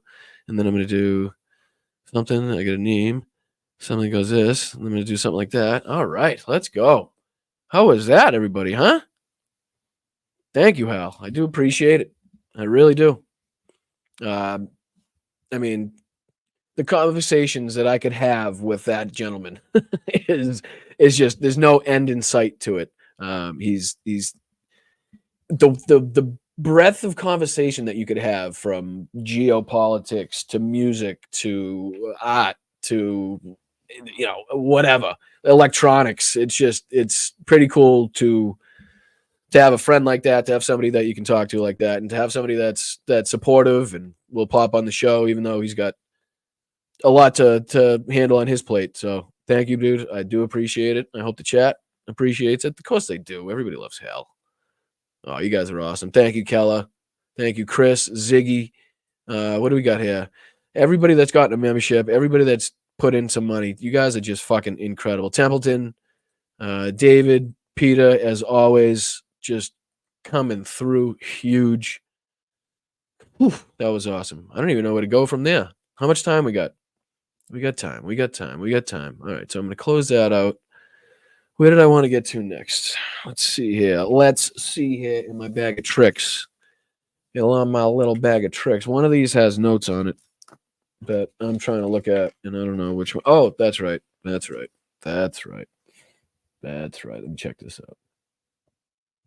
me check this out. Talk amongst yourselves. I just wanted to show everybody how quickly that Russian propaganda takes hold. Let's see if I can do this one. I'm going to do a little bit of this one. And then I'm going to go to here. And I'm going to do a little bit of this. And I'm going to do a little bit of this. And here we go. I'm going to take my name out, though. Hold on. Let me take my name out. Oh, no. Fuck. I want to keep the dove. How do I take just my name out? I can't. So, all right. I don't know. All right, fuck it. Sorry. All right, how's everybody doing? All right, let's go. Yeah, it was sweet of hell. That was nice of him. It's crazy how quick time goes. You know what I mean? There's just too much to get into. So I'm glad we got into at least a few of the main topics that we've been trying to cover. But Jesus Christ, I've not always been political. Like, say, I don't know, prior to Donald Trump, maybe 20. No, that can't be true either, because after 2001, after 9/11, I started getting into it, and then I think I got away from it a little bit. And then when Trump got into office is when I really started, diving deep into the minutia of American politics. And it just, has it always been this crazy? Like, I don't remember like this amount of shit happening in today's politics. That is just wild. Like I said, between Marjorie Taylor Greene, the last minute signing of the $1.2 trillion budget, it just, everything's happening at once. Everything's happening at once. What do we got here? Let's take a look at the chat. Hi, chat. Hi, Barbara. How are you? I need you guys. Is the thing. I don't think anybody needs me. If I wasn't here, you'd have several other choices. Let's use our platform for good for a sec. Who in the chat? Let's throw down some names of some of the creators and YouTubers and political voices on our side that you like listening to. I'll start. A gentleman that I like, and this is in no particular order. Jesse Dollemore and his wife Brittany have a podcast called I Doubt It. It's the I Doubt It podcast. Jesse also has a YouTube channel that I would highly recommend people check out and subscribing to. He's an ex-Marine, currently living in Washington, D.C. He is just a big redheaded brute of a man, and I love him. I think he's fucking fantastic. I think our personalities and the way we go about things is very similar. He's obviously more finely tuned to all this. He's been doing a lot longer. Let's see who we got in the chat. Political Girl. Is that what I saw? Is it Politics Girl or Political Girl? I always get that wrong. Politics Girl. Yep. She's good. She's great. I love her. What do we got? What's Pandering Politics? I haven't heard of that one. Pondering Politics. Who runs that one? I like checking out different stuff. Rational Boomer. The Rational National. Is that one of the ones that I like too? He's good. Yep. Jesse is funny. Majority Report. Sam Cedar. Really good. Blunts on Fire. Smoke it up, kid. Oh, Granny JoJo. What's up, Granny? How are you? Started listening to Muller, She Wrote. That's just on Twitter, or does she have some sort of platform? Wow, a lot of comments, huh? Holy shit. Coming in fast. I can't get to the bottom. What do we got? Keith Olbermann.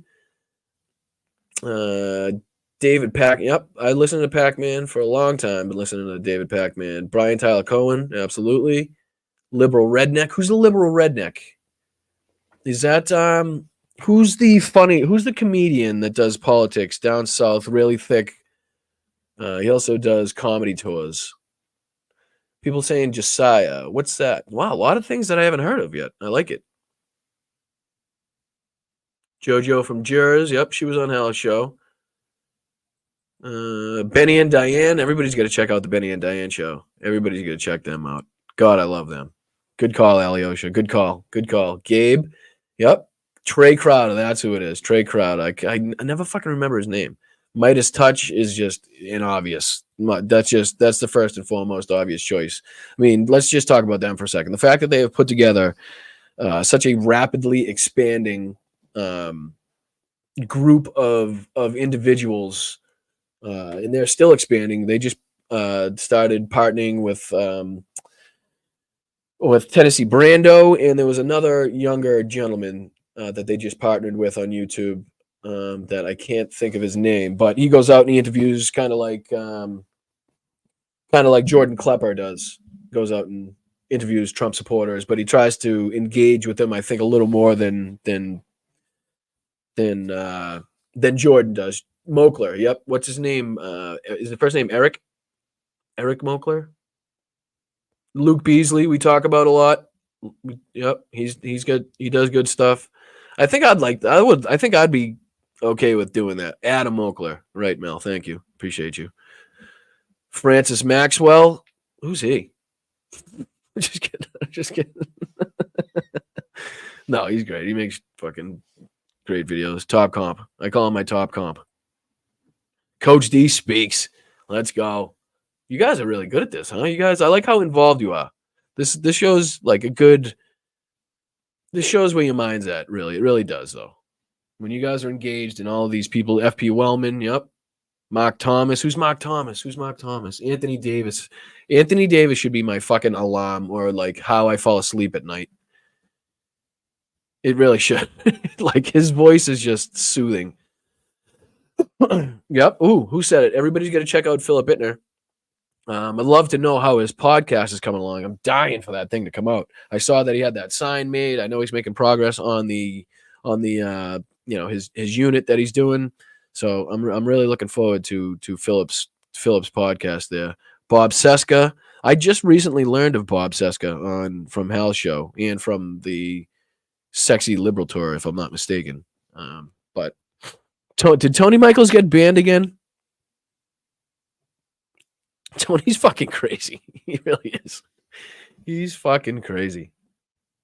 Like I try to watch what I say a little bit, and I'm not sure really where to go because coming from TikTok, it's a whole different animal. You have to understand my like apprehension and not sure really what goes and what doesn't go comes from TikTok because TikTok is like a different beast when it comes to what you can say, what you can't say, what you can show, what you can talk about.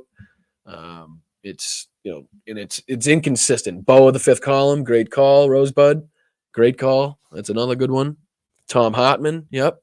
So many great people. Walter Masterson. I mean, our side is strong, people. We really are.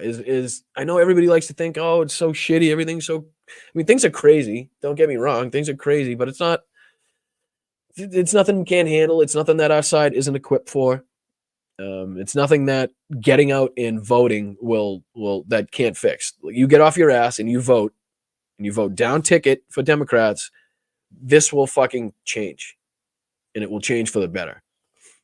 John Fugel saying, "Yep, rational boomer." Now that's the sycophant. It's a couple times I've seen that. Is that different from the rational national? Am I just saying it wrong? Because I get shit wrong all the time. Like I'll be that asshole that's so confident about what I'm talking about, and I have fucking none of the facts correct. Malcolm Nance, Jessica Tarlov. I mean, what can I say about Jessica? She's got a tough position. I think she does really well in that position, but she misses a lot of fucking opportunities. She gets bullied by Jesse and the other fucking douchebag. Whatever his name is, the most unfunny man on the fucking planet, Greg Gutfeld. He sucks. He fucking sucks. But she misses opportunities every now and again to really fucking make a serious point and to throw it back in their face, especially with fucking Janine Pirro, where she acts like a judge but doesn't know the fucking law when it comes to anything. Has no fucking idea what she's talking about. All right, so let's get into. Let's see here. This is what I want to do. Let me get this out of the way. Bear with me. Talk amongst yourselves. So Donald Trump sat down with, I don't know if a lot of people are aware. I'm sure you've seen and heard of him at Trump's rallies. But he sat down with Nigel Farage for an interview that is unhinged, let's just say. So, let me see if I could do this. I'm going to do this. I'm going to present to you Judge Box of Wine.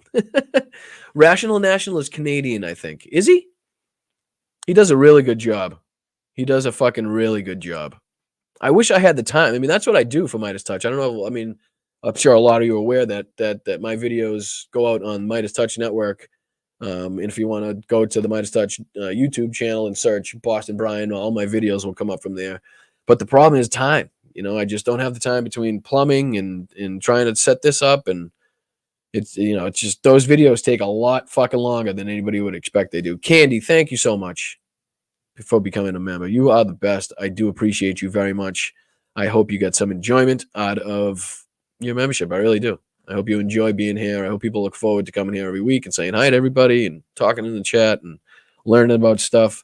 So let's get into two of the worst fucking people on the face of the planet having a conversation together. It's so weird. It's an interview that they set up, but they don't put it at the beginning of the. They don't put it at the beginning. All right, here we go. Ready to rock and roll. I'm gonna do this. I'm gonna share my screen so you can do this. All right, you ready? Nope. I'm gonna change the background. I'm gonna do maybe this, a little bit of this, and then a little bit of this. Yes, let's go. I'm starting to get the hang of it. I know it takes a little long, but it's StreamYard. I got to do it all myself. Don't at me, motherfucker. All right, here we go. Nigel Farage. Without further ado, let's get straight into it. This was the beginning of the interview when I talked to him about US politics and the election coming up on November the 5th. Well, we're back at Mar-a-Lago with Donald J. Trump. And first things first, the most important thing, thank you for allowing GB News to be here. Absolutely. Absolutely. Delighted to be here. Now, how interesting. Why is he so fucking happy? I've never seen him so happy to do an interview. You see that? J. Trump, and first things first, the most important thing, thank you for allowing GB News to be here. Absolutely. Absolutely. Delighted to be here. Now, how interesting. The first time I've seen that man smile, and I don't know how fucking long. And for anybody that doesn't know, Nigel Farage is basically a how do I put this? He's a male Marjorie Taylor Greene, shittier than Donald Trump, and somehow a leader of one of the fucking worst parties known to fucking politics over there in Britainland. So there we go. Yeah, he sucks. He's horrendous. He's a horrendous individual. These are both shitty fucking people and should not be taken seriously. Anything they say, even if they're discussing something serious, if I don't take it serious, fuck them. It's a rematch, 5th of November, 2024. It's Trump v. Biden. Again, how are you feeling about this campaign? What do you think your prospects realistically are? So in 2016, we did great. In 2020, we did much better than 20. What's the matter with his mouth? Is there something the matter with his mouth? Is this loud enough for you guys? You want me to turn it up? Nope, it's as loud as it goes, so I can't turn it up, unfortunately. What the fuck's going on with his mouth? So he can't move his mouth. So in 2016, we did great. In 2020, we did much better than 2016. Got millions and millions of votes more, and very bad things happened. Very, very bad things happened, and we're not going to let that happen again. But the COVID came in, and they used COVID for reasons other than COVID, and it was a disgrace, frankly. And that's what. Wait a minute. They what? They used COVID for reasons other than COVID. Is that what I just got out of that one? Is that what I was getting out of that talk? Happened, and we're not going to let that happen again. But the COVID came in, and they used COVID for reasons other than COVID. And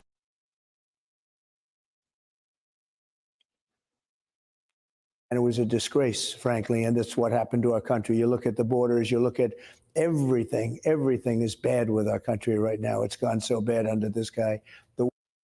No, it's not. Worst president in history. And we're going to do, I think, very well. The polls have us leading by a lot. And there was a lot of cheating going on, and we're going to get that cheating stopped, to work on that. I say to my people, there's a whole lot of cheating going on. Don't worry about the votes. We got plenty of votes. You just make sure during that period.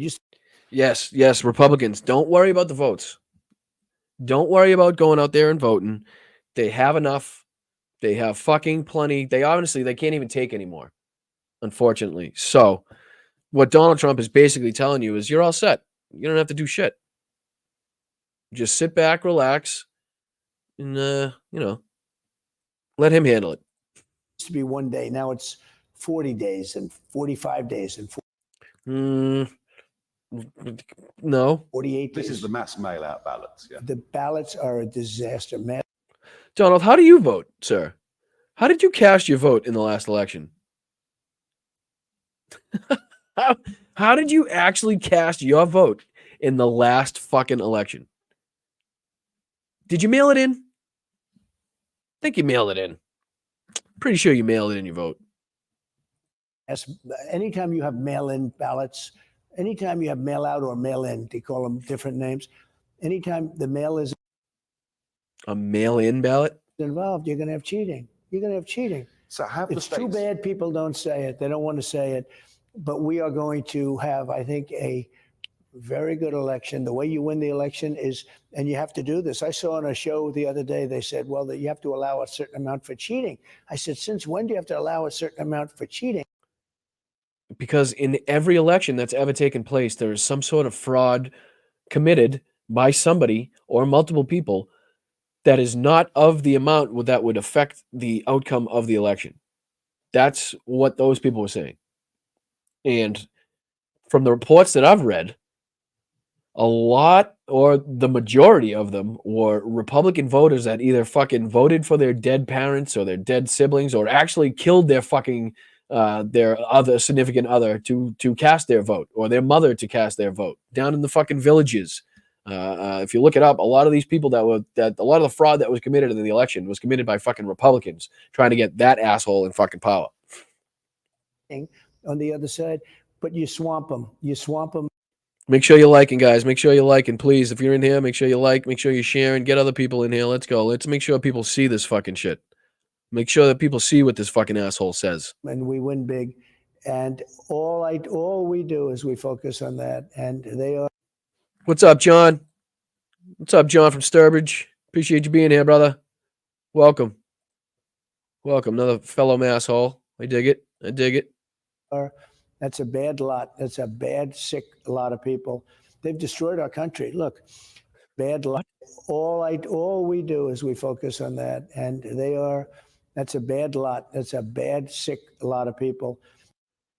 It's a good way to describe Trump fans. It's a good way to describe MAGA. It's a good way to describe fucking QAnon. It's a good way to describe the Republicans in the House. It's a good way to describe the Republicans in the Senate. It's a good way to describe fucking this asshole and his entire fucking family. It's a good way to describe him. I think he hit the fucking nail on the head on that one. They've destroyed our country. Look, they've allowed 15 million probably. Where's he coming up with this number? Where is this fucking number coming from? Every time he says a different fucking number. Every time a Republican says it, they say a different number. Every time he goes up in his speech, he says a different number. Every time somebody else goes up in his speech, they say a different fucking number.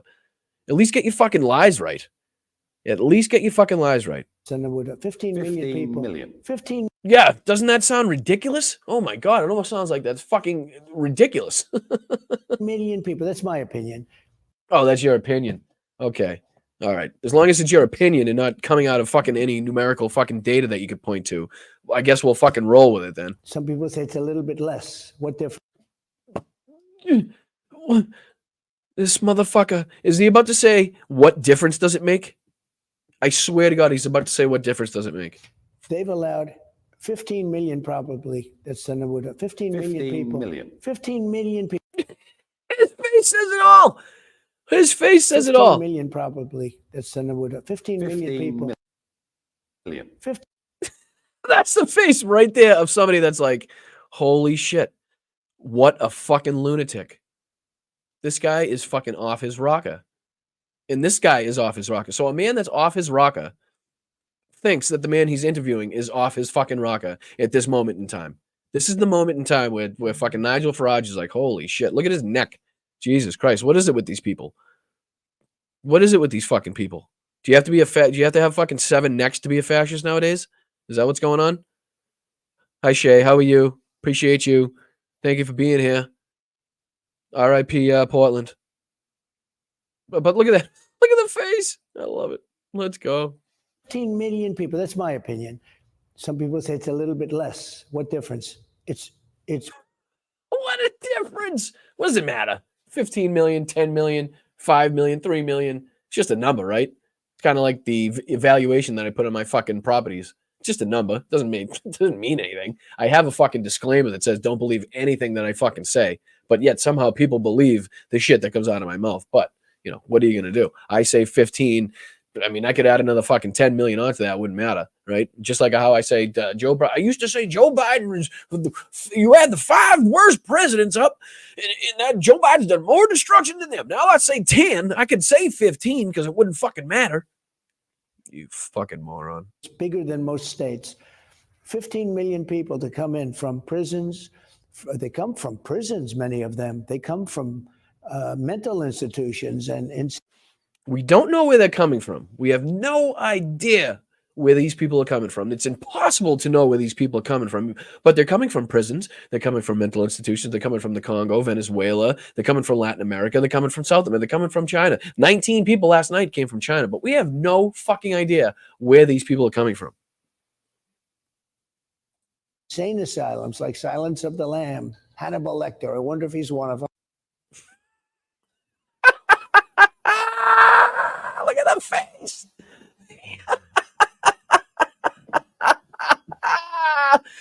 Yeah, sure, buddy. Okay. Alrighty. Yep. That's the face of holy shit. What the fuck did I get into? That's fucking awesome. Yeah, what's your address? What excuse me, sir? What is your address? Prison. Murder. They're terrorists coming into our country, totally unchecked. We have no idea. He just said it. He just fucking said it.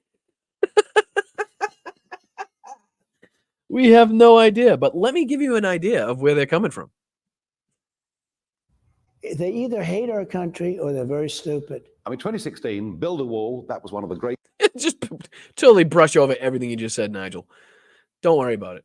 Just fucking breeze right by it. slogans of that campaign. You built some of it. I built most of it. Not all. You built some of it. This is great. Oh, how did I miss this? When was this? I think this was like five days ago, maybe 4 or 5 days ago. Right there, Tuesday, March 19th. Oh, that's fucking beautiful. This is great. I'm so glad I found most of it. Yeah. Trump too. What does Trump term to do about? Hold on. Was one of the great slogans of that campaign. You built some of it. I built most of it. Not all. So you built some of it. I built most of it. So you didn't build all of it. Is that what you're saying? But I thought you said you built the wall. Wasn't the wall the reason that the border was so secure? How do you can't even if you wanted to believe his fucking bullshit, how do you even follow it? Like how even, how? Like what the fuck? What the fuck? All of it, most of it. Yeah. Trump too. What does Trump term to do about the millions that have come and the millions, including thousands of Chinese? Yeah. Which I. Oh, fuck the Jesus Christ. You can't fucking trust the Chinese. We got Chinese people coming into this fucking country. When haven't we? Who cares? As long as they're being processed and checked and having their background checked and making sure they're safe or have a legitimate reason to come into this country, who gives a fuck what they look like? I don't give a fuck. And you know what? That brings up a good fucking question. Why? Why would people be leaving China? If China is whooping America's ass right now, right? Hold on. How do I do it? This one? China is whooping the United States' ass right now. They're about to attack Taiwan. They're stealing everything. They're the most profitable. Like, why would they be leaving then? Why are people leaving China? Because it's a fucking horrible place to live with a crashing economy, a fucking authoritarian regime that keeps watch of every single move that you fucking make, every call that you make, every text that you send, every fucking street that you cross. that is subjecting the Uyghurs to some of the worst fucking treatment on the face of the fucking planet in internment camps. I mean, how much money has their economy lost since Joe Biden took office? How much? Okay. All right. Let's go. Let's make sure we're getting it right here. How much money has China lost since Biden took office? I could just ask the pilot. It's probably easier. How do I?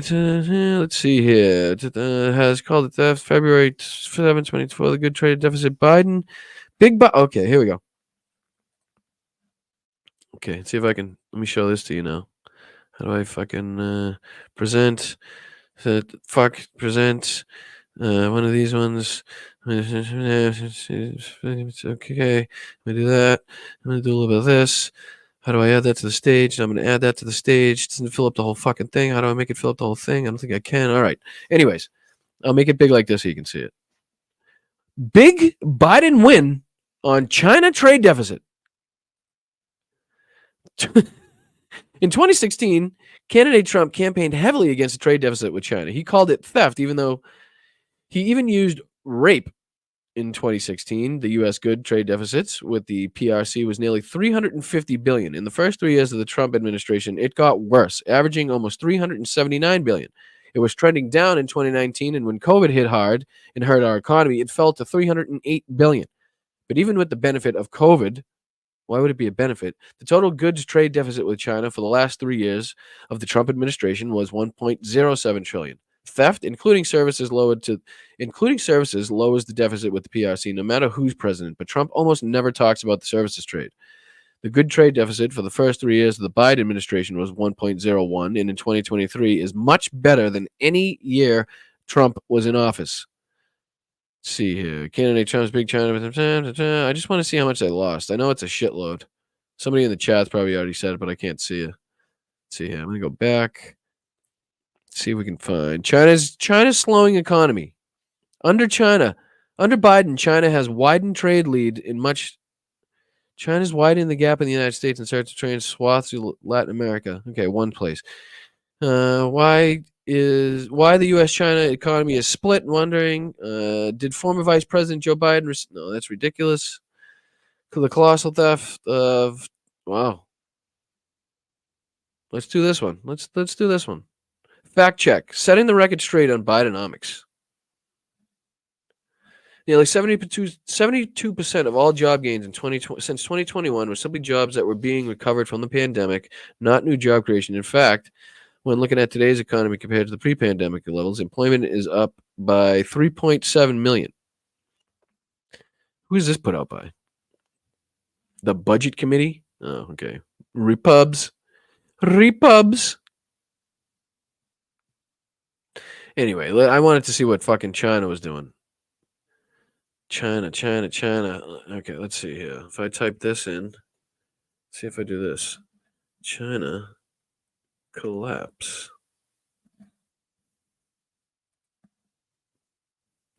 News. China's economic prospects go from bad to worse. Here's what to know about the collapse of China's Evergrande property developer. So what was it? 2 or 3 of the biggest property developers on the planet? China's stock market collapse is the end of the road for many foreign investors. Year of the Dragon. China faces critical moment and push to revive economy. Not going to happen. China's economy is unraveling at a pace previously thought unimaginable. Where does that leave Australia?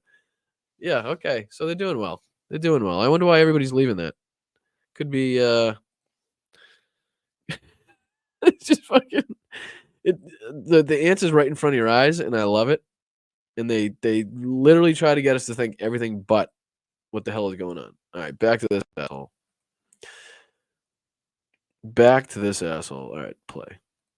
Sorry, I had to go in that little. We're equal opportunity. We take from everybody. But Biden knows. We are equal opportunity. We will take from anybody. Ain't that the truth? Wish I had my drop set up. Everything this guy says is a drop. Everything he says could be recorded and then played back and used against him at some point. About the millions that have come and the millions, including thousands of Chinese. Thank you, Paisley. Paisley stepping up. Привіт. Привіт, слава Україні. God bless America. Appreciate you, Paisley. Thank you for being here. Привіт, it just means hello. And obviously, slava Ukraini. And then the response is Heroyam slava. Yeah, which I find quite we have What are you gonna we're do? equal opportunity. We take from everybody. But Biden has no idea where they're coming from. We're the safest border in history 3 years ago, 3.5 years ago. The safest border I built. Again, touting that you had the safest border when literally immigration across the face of this fucking planet was ceased and people are locked down in their homes. How the fuck are you literally going to try to get us to believe that you did some sort of fucking magic at the border that stopped that? And it wasn't the worldwide pandemic that affected the numbers at the border when you were in office. I mean, the year previous to COVID, I believe it was what, 1.9 million people came across the border. So it's not like, and then him and Stephen Miller have been dying or were dying to implement Title 42, which just made things 10 times worse. Stephen Miller was touting Title 42 before the pandemic was even a fucking thing. So COVID just gave him the excuse to put that into place, basically. That's what fucking happened there. 571 miles of wall, which is more than I said I was going to build, by the way. And then I was going to add another 200 miles. And this is despite opposition from some Republicans and all Democrats. And the wall made a big difference. But Mexico also contributed very greatly because they gave us free of charge tremendous numbers of, I would say, 28,000 soldiers, free of charge. And like they're fucking commodities. Like they're fucking bags of chips or paper towels or, fucking free of charge. They're military service members, first off. So let's treat them with respect. I don't care where the fuck they are. Robbie, let's go, brother. Hold on. Where are you? I got to put you up on the board. Let me put you up on the board. Let me put you up on the board. You like the shirt, brother? You like the shirt? Let's go. I appreciate you for sending it. I got to get Mel hers. I got to send her an Oculus, too. I got an Oculus for the little one. But yes, thank you very much for your support. Slacks, I really do appreciate it. You everybody in here is just fucking incredible, and you absolutely no different. We had the best border we've ever had. Now we have the worst border in the history of the country. How do you get it back? What are you going to do to stop this? Very much like I did the first time. We're going to drill, baby, drill. We're going to close up the borders. We're going to come. What does fucking he not get about? I mean, he must see the news about how much the United States is producing, right? He must see the news that we are literally fucking energy and like he must see the news that we are somehow producing more with less rigs, therefore causing less harm to the environment. And it just unbelievable. You can come into the country, but you have to come in legally. Don't forget, I had policies that nobody ever even thought of. Remain in Mexico. How about that? You had to remain in Mexico. We would not accept you in our country unless you were approved to come through. Time out. Restream. Let me get you back here. Let me get you back maybe tomorrow. That's what Hal was talking about, right? It's a Ukrainian company? Is that... Hold on. I'm behind in the chat too, so let me catch up. Is that what I'm getting at? It's a Ukrainian company? Yes, no in the chat? Yes, no in the chat. Yes, no in the chat. Yes, no in the chat. Chat stopped. Why did the chat stop? Oop, I got a private chat. What's the private chat about? Who is that? Somebody said hi in the private chat. I have no idea what that is. Yes, it is. Mark Kramer says yes. Mark Kramer says yes. So if Mark Kramer says yes, what are you asking? I'm asking if the company Restream the kind of like a StreamYard platform is a Ukrainian owned company, because if it is, I'd like to think about I'd like to think about supporting a Ukrainian company. That's why I'm asking. So, just curious. Somebody can let me know there. Meanwhile, we'll continue. And we had tough quarters.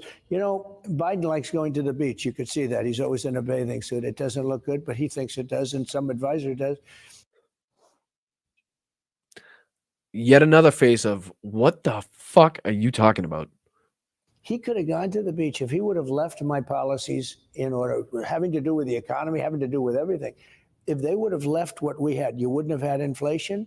You would have been energy independent. We were energy independent, soon to be energy dominant. And now we. Can you please define those terms, sir? Sir, with tears in my eyes, I ask you to define those fucking comments, please. Because I don't think you actually understand. We use more than we produce, right? Somebody can correct me in the chat if I'm wrong. But at this point right now, the United States we still consume more than we produce, which is why I'm sure he's about to get to the fact that we buy from Venezuela. I'm sure that's somewhere to come here. We get oil from Venezuela. It's not even believable. Do you know the crime in Venezuela is down 67%? You know why? Because they put all their criminals in our country. They put their gang members, their gang leaders, they moved them to America. Yep. And if there's any group of people that are just easily moved and easily shipped where they don't want to go, is gang members and prison members and murderers and people that are the most vicious people on the planet, as he's saying. Not my words, his words. We all know that it's really easy to scoop them up and just put them in places they don't want to be, and force them to pick up their entire life and move to the United States when they might not want to, because that's just normal. And well, it's not just people though; it's fentanyl coming in. Well, making it's your cities fentanyl ungovernable. and it's human trafficking at levels that we've never seen before. We had it down to one of the lowest levels ever. It's a horrible thing. The human trafficking, mostly in women, horrible thing. You think of it as an ancient kind of a crime. It's not. And what's made it so big is the internet, believe it or not. I said, why would this be more than ever before?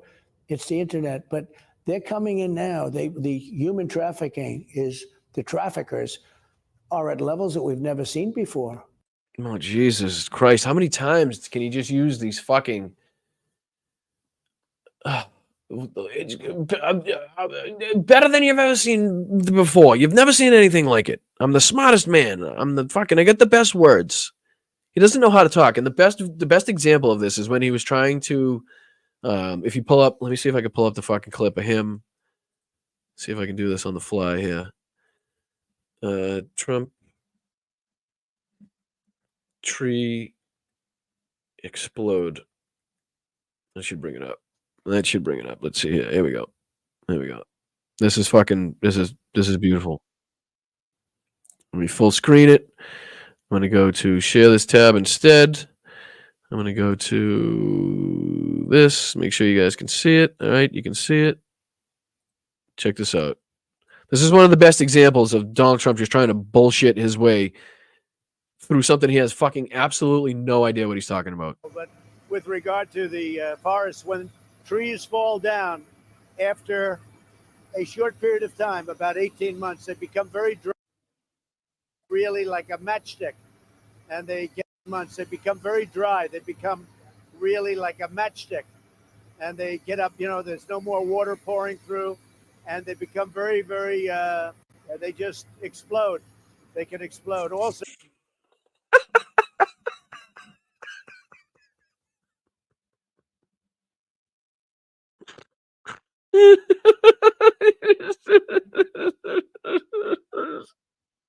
They just explode.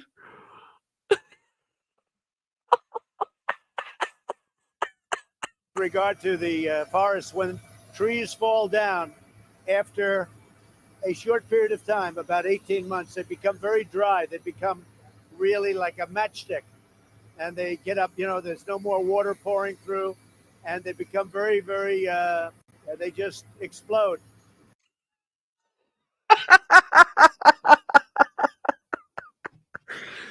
Oh, the president of the United States of America, ladies and They gentlemen. can explode. Also, leaves. When you have years of leaves, dried leaves on the ground, it just sets it up. It's really a fuel for a fire. So they have to do something about it. They also have to do cuts. I mean, people don't like to do cuts, but they have to do cuts in between.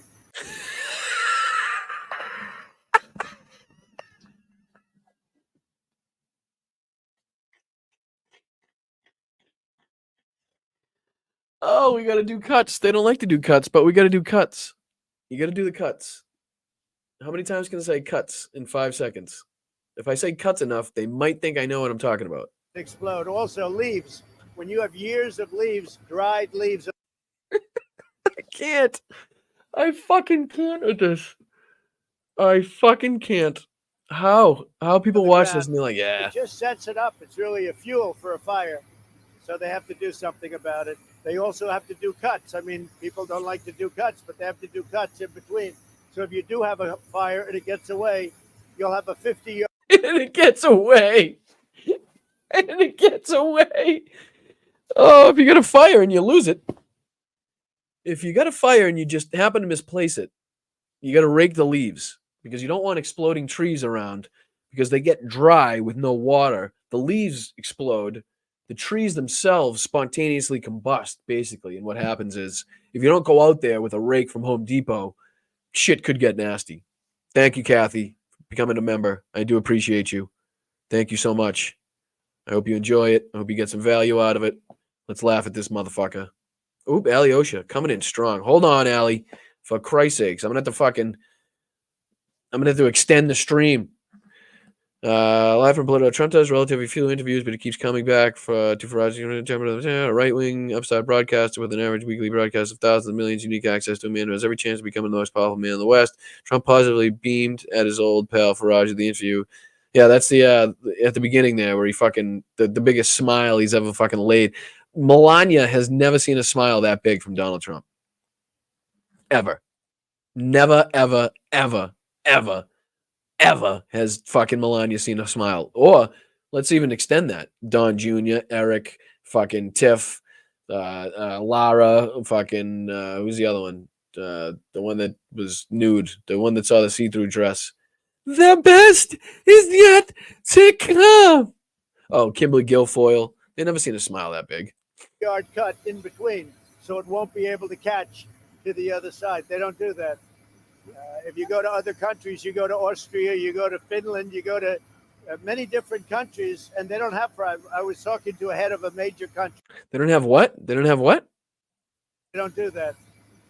If you go to other countries, you go to Austria, you go to Finland, you go to many different countries, and they don't have private. I was talking to a head of a. They don't have private. They don't have private. There's a doozer prima. How's a doozer prima has a doozer? They don't have a doozer. The other side, they don't do that.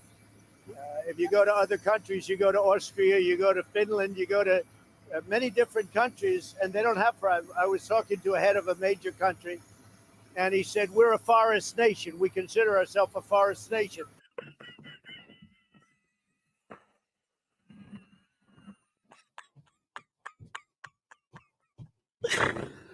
Oh my God. Oh my God. We consider ourselves a forest nation. Do you think those words were ever fucking said to that man? I'm sorry. In the chat.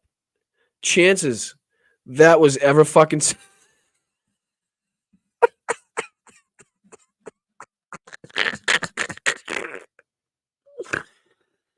Oh my goodness gracious. I forgot about this. I forgot all about. See, this is the problem. All right, this is the problem. This is what's going on. Back to me for a sec. Back to me for a sec. Back to me for a sec. This is the fucking problem. All right. Fuck, that's not me either. What do I do? What am I doing? Did I do the wrong one? That is me. Why am I not straight? No, it's this one. All right. This is the problem though. There's so much of that. Like there's so many of those clips. There's so much bullshit that he's come out that it like floods the fucking airwaves and you forget about it. There's so much of these clips that we have forgotten about. So much shit that he said. The fucking oranges of the investigation, him with the fucking disabled reporter, the clips of him before he was president talking about how he wants to bang his daughter and how he's got sex in common, talking about her breasts and her legs, and like, how the fuck did this guy become fucking president of the United States? Honest to God. This is 2 Corinthians holding up the Bible upside down, fucking moving protesters so we can go do a little fucking photo shoot. There's so many other things. Put them in the chat. Everything that you remember that isn't covered really, that that you think people have forgot about. One of these fucking batshit crazy instances. I mean, there's videos on YouTube, right? There's fucking videos on YouTube. Let's finish this one though, and we'll. Fuck, I'm over time already. How is that possible? How is that possible? Fuck. Mel, I know you got shit to do. I'll just do. I won't be too much longer for the mods. I know I don't want to keep any mods or anybody that's got shit to do. I do apologize. It's so hard to cover this shit really in 2 hours. It's just not enough fucking time. When I do 1 day a week, it's just really not. But Mel, if you got to do your thing, I understand. So I'll only go a little bit longer, I promise. So let's finish out this one. Where am I? Let's finish out this one. We'll go to here. We'll go to here. And then I just want to show a couple clips of some of the gaffes that he's had. This was in Europe. I said, that's a beautiful term. He said, we have trees that are far. That's a beautiful term. I can't stop here. He meant explosive in terms of fire. He said, oh my God. To a head of a major country. And he said, we're a forest nation. We consider ourselves a forest nation. This was in Europe. I said, that's a beautiful term. He said, we have trees that are far more explosive. He meant explosive in terms of fire. No. Not happening. No way. No, just no way. No. This is the president of the fucking United States of America, ladies and gentlemen. That was the president saying that shit. Are you kidding me? In terms of fucking fire, what the fuck else would it be in terms of, you stupid motherfucker? Oh my God. I had to get up. I had to get up on that one. I forgot about it. I did. I forgot about that one. That one, holy shit. But we have trees that are far more explosive than they have in California, and we don't have any problem because we manage our forests. So we have to do that in California too. Gee, oh, hold on, John. Fucking, I didn't play that. What's going on? How do I stop it? Because shows the fact that this week saw the leak of a. All right. Fuck's playing now? Yeah, sure. I'm gonna fucking deport him.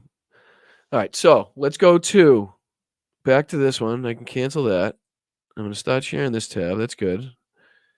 All right, a little more of this. I promise. A little more of this, and then a couple clips, and we'll be done. And then we'll figure it out. All right, let's go. Farage interview. This is worth the watch, I promise.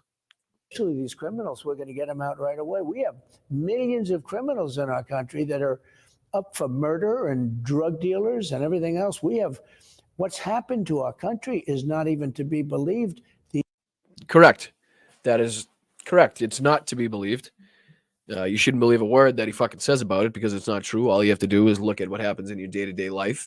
Look out your window right now. You don't see fires burning. You don't see fucking people flipping cars and murdering people to get food and raiding the grocery stores. There's no run on the banks. Look outside. Just go about your daily life. What happens? Nothing. You live your daily life. Are you paying a little bit more for shit? Absolutely, because we just came out of a worldwide pandemic that fucked up the entire trade, whatever you want to call it. The whole transportation system and the entire fucking planet was basically put to a halt and then tried to restart overnight.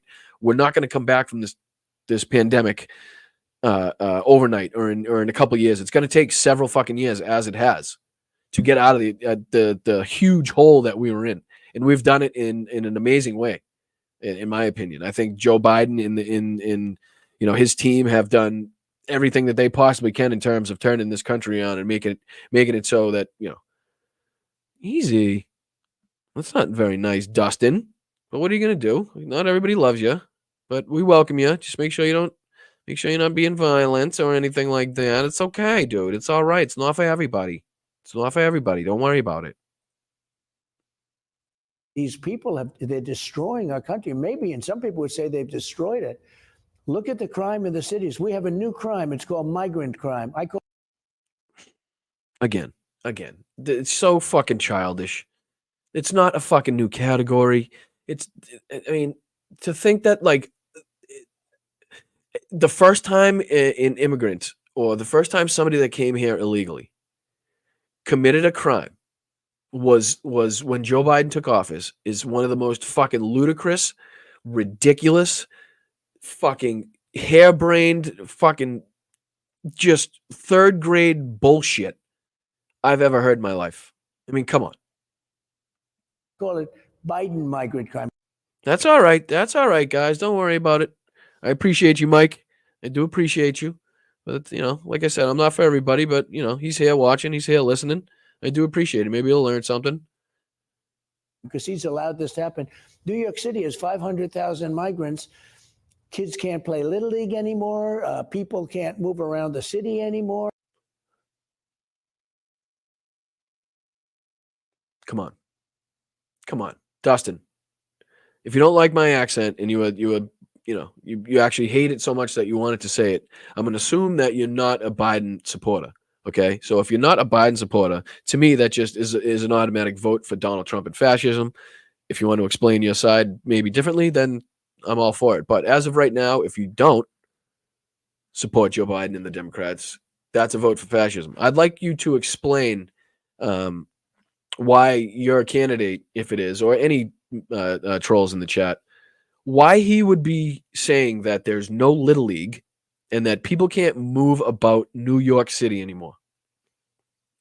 Do we in any way think that's true at all? Any trolls in the chat, please. There's got to be one or two in there. How is this possible that he can say this? Being mugged. Little League, this happened. New York City has 500,000 migrants. Kids can't play Little League anymore. People can't move around the city anymore. People are being mugged. Policemen having fistfights. It's literally step fucking one in the book of fear mongering. Step number one, make up a bunch of bullshit to make people feel uncomfortable in their city or in their town. Step number two, villainize a certain group of individuals so that you have somebody to draw your ire to direct your anger at, which is what he's doing with asylum seekers, with people that came here seeking a better life, that people that fled violence, that fled gang rapes, that fled fucking cartels. There's no group of people that you can point to on this face of earth where there's not some bad ones. So is that statistically going to happen? Absolutely. We're a country of 330 something million people. You're going to see an example of everything, no matter what. You're going to have some example to point to, but that doesn't mean that that anecdotal evidence goes for the entirety of our society. That's not how it works. It's in the middle of a street. Where do you ever see that? They're having fistfights. Now, in their country, they'd be shot immediately. For a fist fight? To be shot for a fist fight. Okay, that's just normal to say. In this country, they're politically correct, okay? But we're going to... And he says it like it's a bad thing. Did you catch that? And in this country, they're politically correct. Now, I don't know if he's in... I'm assuming with the fucking gaudy background, he's in Mar-a-Lago or Bedminster. So he's got obviously talking about the United States. Fist fights in the middle of a street. Where do you ever see that? They're having fist fights. Now, in their country, they'd be shot immediately. In this country, they're politically correct, okay? But we're going to do things to help our law enforcement. We're going to get them immunity so they can't get arrested and charged and destroyed. So, again, why do you think he brings up the police and immunity when talking about immigration? Again, it goes hand in hand with his supposed policy of mass deportation.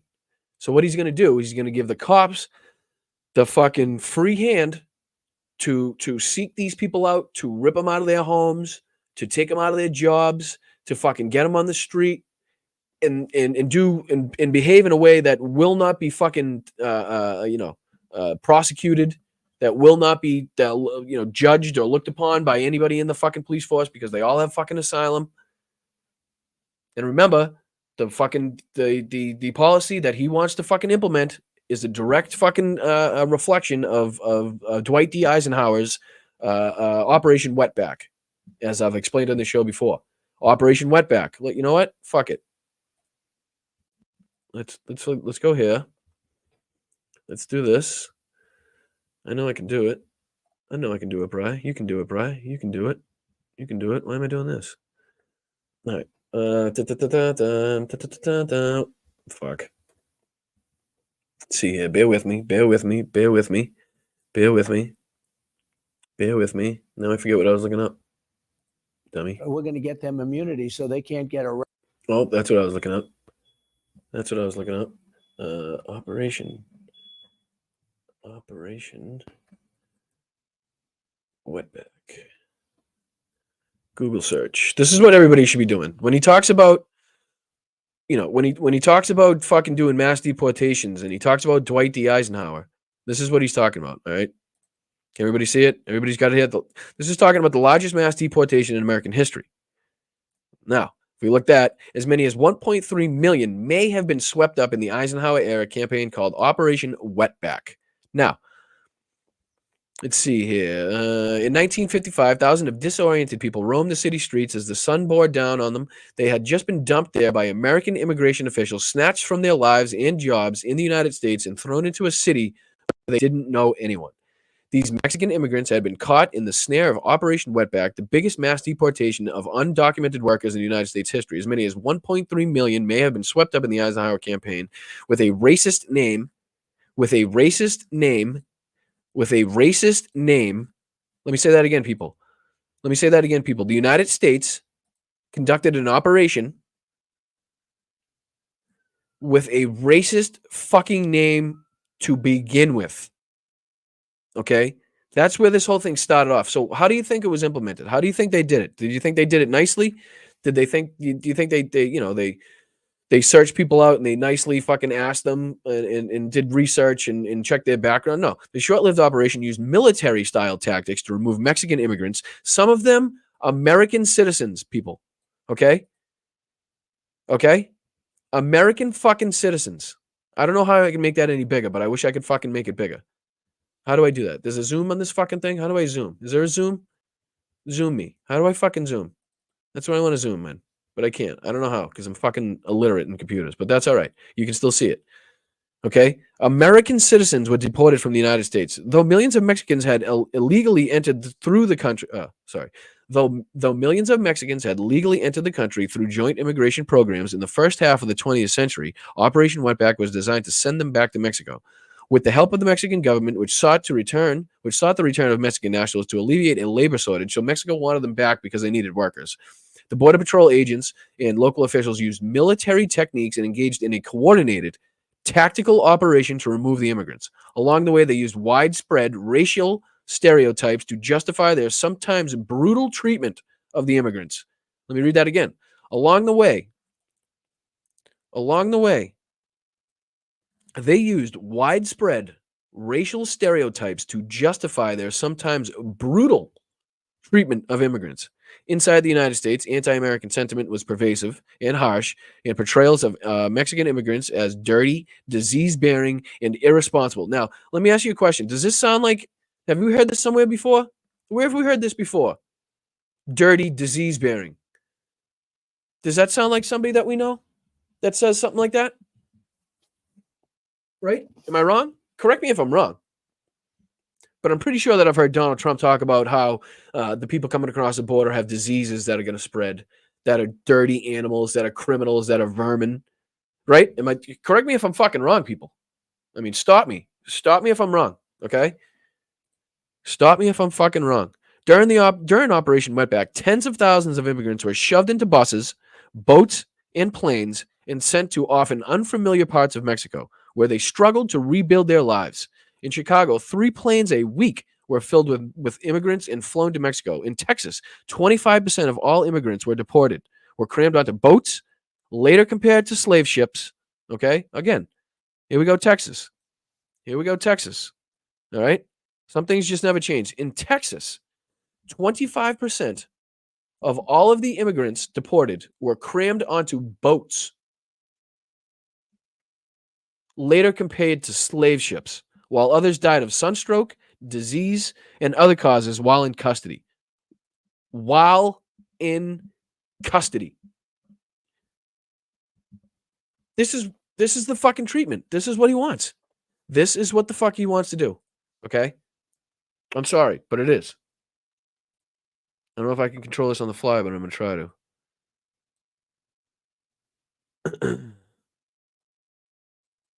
Come on.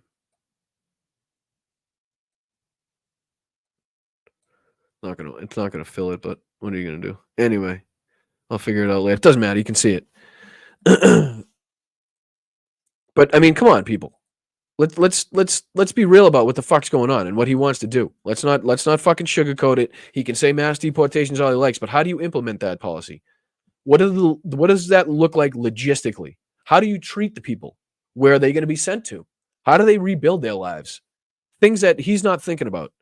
It's not clear how many American citizens were swept up in the Operation Wetback, but the United States later claimed that 1.3 million people in total were deported. However, some historians dispute that claim, though hundreds of thousands of people were ensnared, says historian Kyle Little Hernandez. The number of deportees was drastically lower than the United States reported, likely closer to 300,000. So the United States reports that they deported 1.3 million, when in actuality they deported somewhere closer to 300,000. Which is a fucking failure by any standards, by any means. Okay, if you say 1.3 but only did 300,000, it's a fucking failure. So to fail in the operation, to fail in a racist operation using military-style tactics, racial stereotypes, deporting people on boats, planes, and buses like they're fucking slave ships, that's what Donald Trump wants to do. I just want everybody to be fucking clear about that, okay? Just want to be fucking clear. Just want it to be fucking clear. How do I do this now? What am I doing? Here we go. I'm back. I mean, come on. It's funny. It is funny, right? He's a fucking moron. It's easy to laugh at. But this is fucking real, people. This is fucking real as it gets. This is as real as a fucking heart attack. Okay? I know we've all been involved so long that it kind of starts getting numb to us. You know, you kind of look at it like fucking, like another thing you don't want to deal with. But we have to. We have to fucking look at this. We have to deal with this. If this man gets into fucking power again, you will literally not you will literally not recognize the United States. And I know that's what they're saying right now. And it's fucking all projection. When they say the country will be destroyed, that's what they want to do. When they say the economy is going to be destroyed, that's what they want to do. When they say that the fucking taxes are going up, that's what they want to do. You know, when they want to think about deporting in 2024 or 2025 American fucking citizens into Mexico where they have nothing. That can't happen, people. That can't fucking happen. The rights of women. What about all the women out there that are fucking losing their rights to live, to control their fucking life by the day in states all over this fucking country? The little bills that are going through that you don't even hear about in fucking certain districts in red states. Those are what we have to be paying attention to. In your fucking local districts, is the general election important? Abso-fucking-lutely. But get involved in your towns. Get involved in your school boards. Get involved in your fucking committees, your planning boards. Whatever you fucking can, get involved in. Because these people are trying to infiltrate, right? These people are trying to infiltrate all of these fucking establishments, all of these fucking, long-lasting things that have made our democracy what it is. They are trying to fucking infiltrate that and get rid of books and fucking get rid of women's rights. I want women to have the ability to control your body, to tell your doctor, to ask your doctor what the fuck is best for you. What is going to save your life if you're in a position where you're fucking carrying a baby that is not viable. And it could some way in some way affect what your health. I want you to have the ability to save your life. I do. I want that for you. Like, this is real. This is fucking real. And I'm sorry it gets me emotional, but fucking A.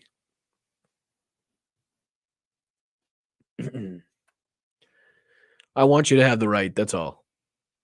I just want you guys to be free, not subjugated, not looked down upon. The LGBTQIA people that are in here, I fucking love you.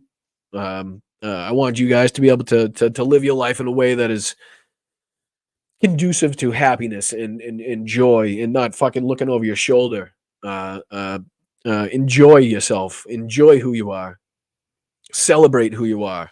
And that's what we want to do here. All right. Care what I don't care what it is. I don't care how you've changed your life, how you've changed your body, how you've changed the way you think. You're always welcome here. You really are. So let's get into just a little bit more of this Farage, and then we'll call it quits, guys. Sorry, I don't mean to get emotional.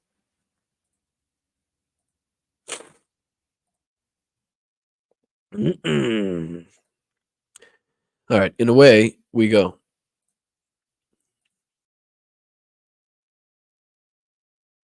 Yeah, if they stop crime, they're going to be able to stop crime. We learned in 2020 that the big social media giants, there were things they did not want the American people to discuss. The laptop, the Hunter Biden laptop being a very good example of that. Your speech in Ohio the other day, talking in that state that's been associated with car making for over 100 years, and just flicking through American press particularly, Trump says there'll be a bloodbath. Yeah. All right, here we go, guys. All right, this is what I wanted to get to. We've all heard the bloodbath comments, right? We've all heard them. We've all seen them dispute what the fuck he was talking about. We've all seen left wing come out and talk about just the rhetoric by itself, regardless of what he's fucking talking about. Okay, now I want you to see how Nigel Farage tries to kind of steer him in a direction that will get him out of this situation. So, and I'd like to fucking, if I can find the clip and it's not, too much on you, I'd like to play the clip for everybody. So we can get an actual understanding of exactly what he said. Hey, let me look it up while it's playing. We'll rewind a little and see if I can look it up while it's playing. The laptop, the Hunter Biden laptop being a very good example of that. Your speech in Ohio the other day, talking in that state that's been associated with car making for over 100 years, and just flicking through American press particularly, Trump says there'll be a bloodbath if he doesn't win the election. What is happening with? I mean, clearly you were talking about an economic bloodbath in terms of the car manufacturing industry and what China was doing. Clearly not. Clearly not. And I'll show you why in the clip. But here we go with Nigel Farage. I mean, basically when he comes out and says, obviously, I mean, it's obviously you were talking about. And then I believe on Donald Trump's Truth Social, they posted a clip of some people talking about an economic bloodbath. Like it's some fucking, I've never heard it. I've never heard it described that way. I've never heard any other politician or world leader come out and talking about an economic bloodbath. I've never heard it. So, I mean, here we go with Nigel trying to justify it and normalize what he was saying. Setting up in Mexico, and yet this is what's being pushed, picked up by left-wing media sources all over the world. It's quite interesting. Well, it happens all the time. So bloodbath, talking about it's going to be a bloodbath in the auto industry because we're going to lose our whole industry because this guy. All right, here we go. Here we go.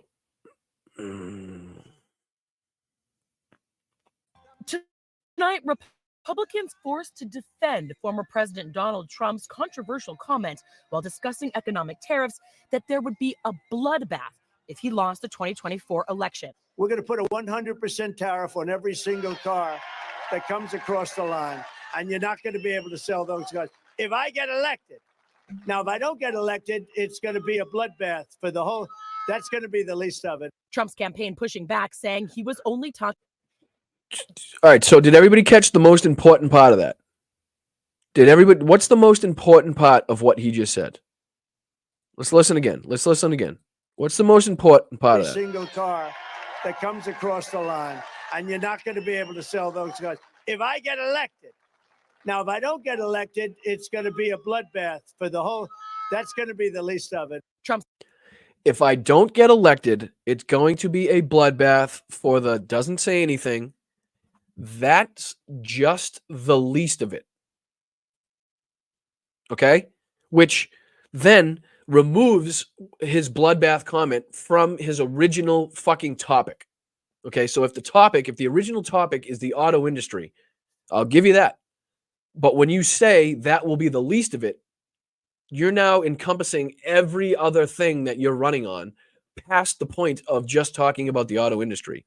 Not to mention the fact that just using bloodbath, that rhetoric alone is hugely dangerous, especially when we know what these people are capable of. We saw it on January 6th. We've seen it in multiple other occasions. People driving down to the White House in the car with a gun. I mean, there's fucking endless examples that you can think about. So when you put all of that together, maybe if he had just said that alone, maybe if, we didn't have January 6th and, right-wing political violence wasn't the biggest threat to this country, per the FBI, per our government officials, excuse me, then why the fuck? You know what I mean? Like, I don't know. It's hard. It's all, you have to group it all together. You can't just take what he says at face value all in one thing. Okay. So when he talks about a bloodbath, he is absolutely talking about more than just the auto industry. That's just the facts of the matter. One more time. I mean, I want you guys to actually get this down. I know everybody's talking about how the left wing, like you just heard Nigel Farage, we're all blowing it out of proportion and taking it out of context. Tariffs. These are his words. Would be a bloodbath if he lost the 2024 election. We're going to put a 100% tariff on every single car that comes across the line, and you're not going to be able to sell those cars. If I get elected, now if I don't get elected, it's going to be a bloodbath for the whole. That's going to be the least of it. How can you take how is that out of context? If I don't get elected, and you're not going to be able to sell tariff on every single car that comes across the line, and you're not going to be able to sell those cars. If I get elected, now if I don't get elected, it's going to be a bloodbath for the whole. That's going to be the least. For the whole, doesn't say anything. That's going to be the least of it. Go fuck yourself if you don't think that he's talking about something other than the fucking auto industry.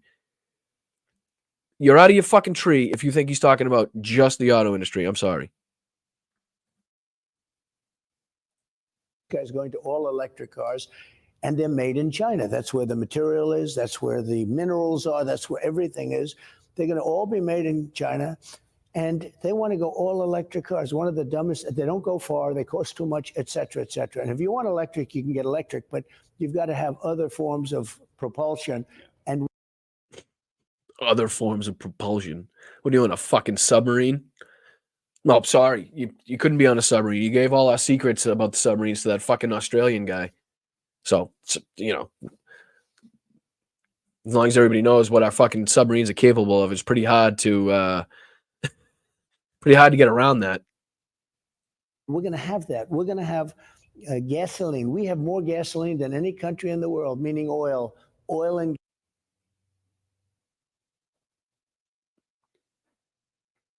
If you meant oil, you said gas. You did say gas. Gas and oil, two different things.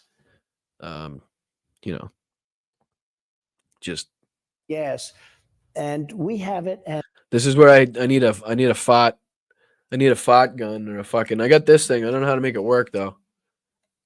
I gotta call Adam. Adam, is Adam here? Can you see it? Oh, you can't even fucking see it. Hold on. Can I take this off? I got this. I got a big stream deck. I know I can fill all the fucking buttons with sounds, but as to how to do it, good luck. Good luck. Like fucking the movie Taken. Good luck.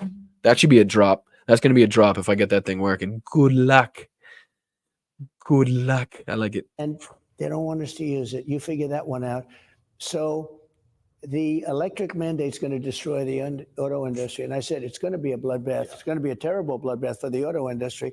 They're being led right down there. They have a leader that would only go Democrat, I guess, because I'm going to create, I guarantee you that the people within that industry, or all the workers, are with me, because the United Auto Workers. Yes. Yep. They are with you, which is why you had to pay somewhere in the range of $30,000 to have a bunch of fucking pretend auto workers at a rally that had nothing to do with the UAW. So that to me shows just fucking 100% unfettered support right there. When you have to pay for fucking actors basically to come show up at your fucking speech to make it seem like you have support. That's good. Yep. You're winning. It's going to be put out of business. That's really interesting, because it is part of the shift. And I noticed the way that bloodbath's been used. It's no surprise that GBN America, many British titles are doing well in America. I get a feeling American people increasingly don't trust American media. He's doing well in America.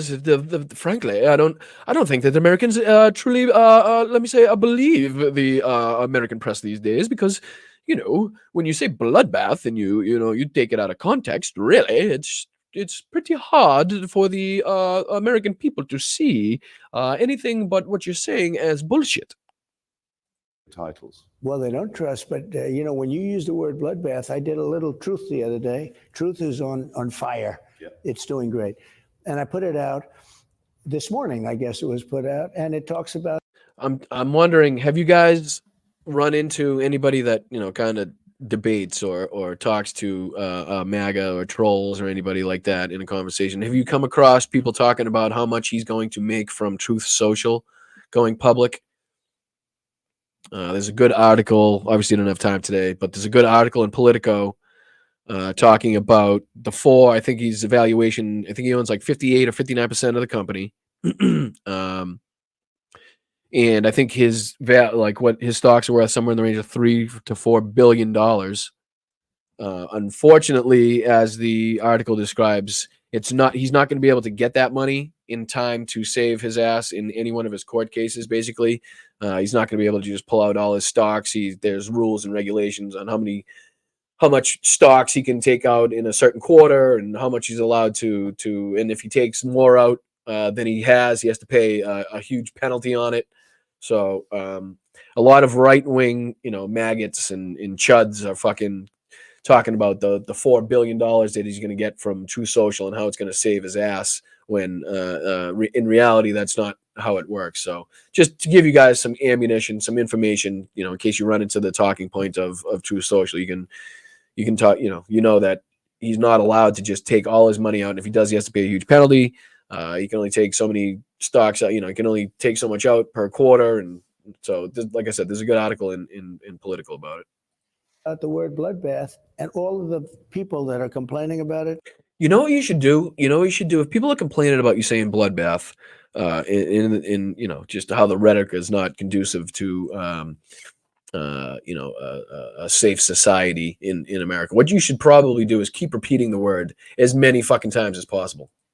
They all used it. It's a commonly used phrase when you're getting slaughtered economically, when you're getting. Okay, there you go. So now everything he's going to say, after every fucking vicious comment and every fucking racist, bigoted trope, every quote from fucking Hitler's Mein Kampf, he's just going to put economically after, and that's going to make everything okay. Yeah, he's just going to say auto industry after fucking talking about how humans are vermins and animals, and they're going to poison the blood of the country. He's just talking about what? The fucking auto workers? He's talking about what? The cars? Fuck you. Thank you, Colleen. Thank you so much. Thank you to anybody that's given a donation, super chat, super sticker, liked, subscribed, checked out my Patreon. You guys are fucking amazing. To all 1,072 people in here watching right now, which again is fucking fan-fucking-tastic. Thank you for being here. Thank you for spending your time with me. Thank you for spending your Sunday with me. I honestly do appreciate it.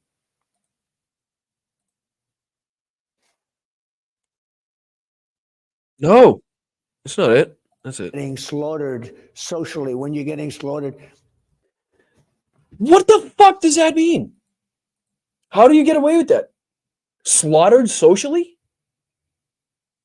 and it talks about the word bloodbath, and all of the people that are complaining about it, they all used it. It's a commonly used phrase when you get. Yeah, commonly used phrase. Everybody says it. You hear bloodbath all the fucking time from politicians.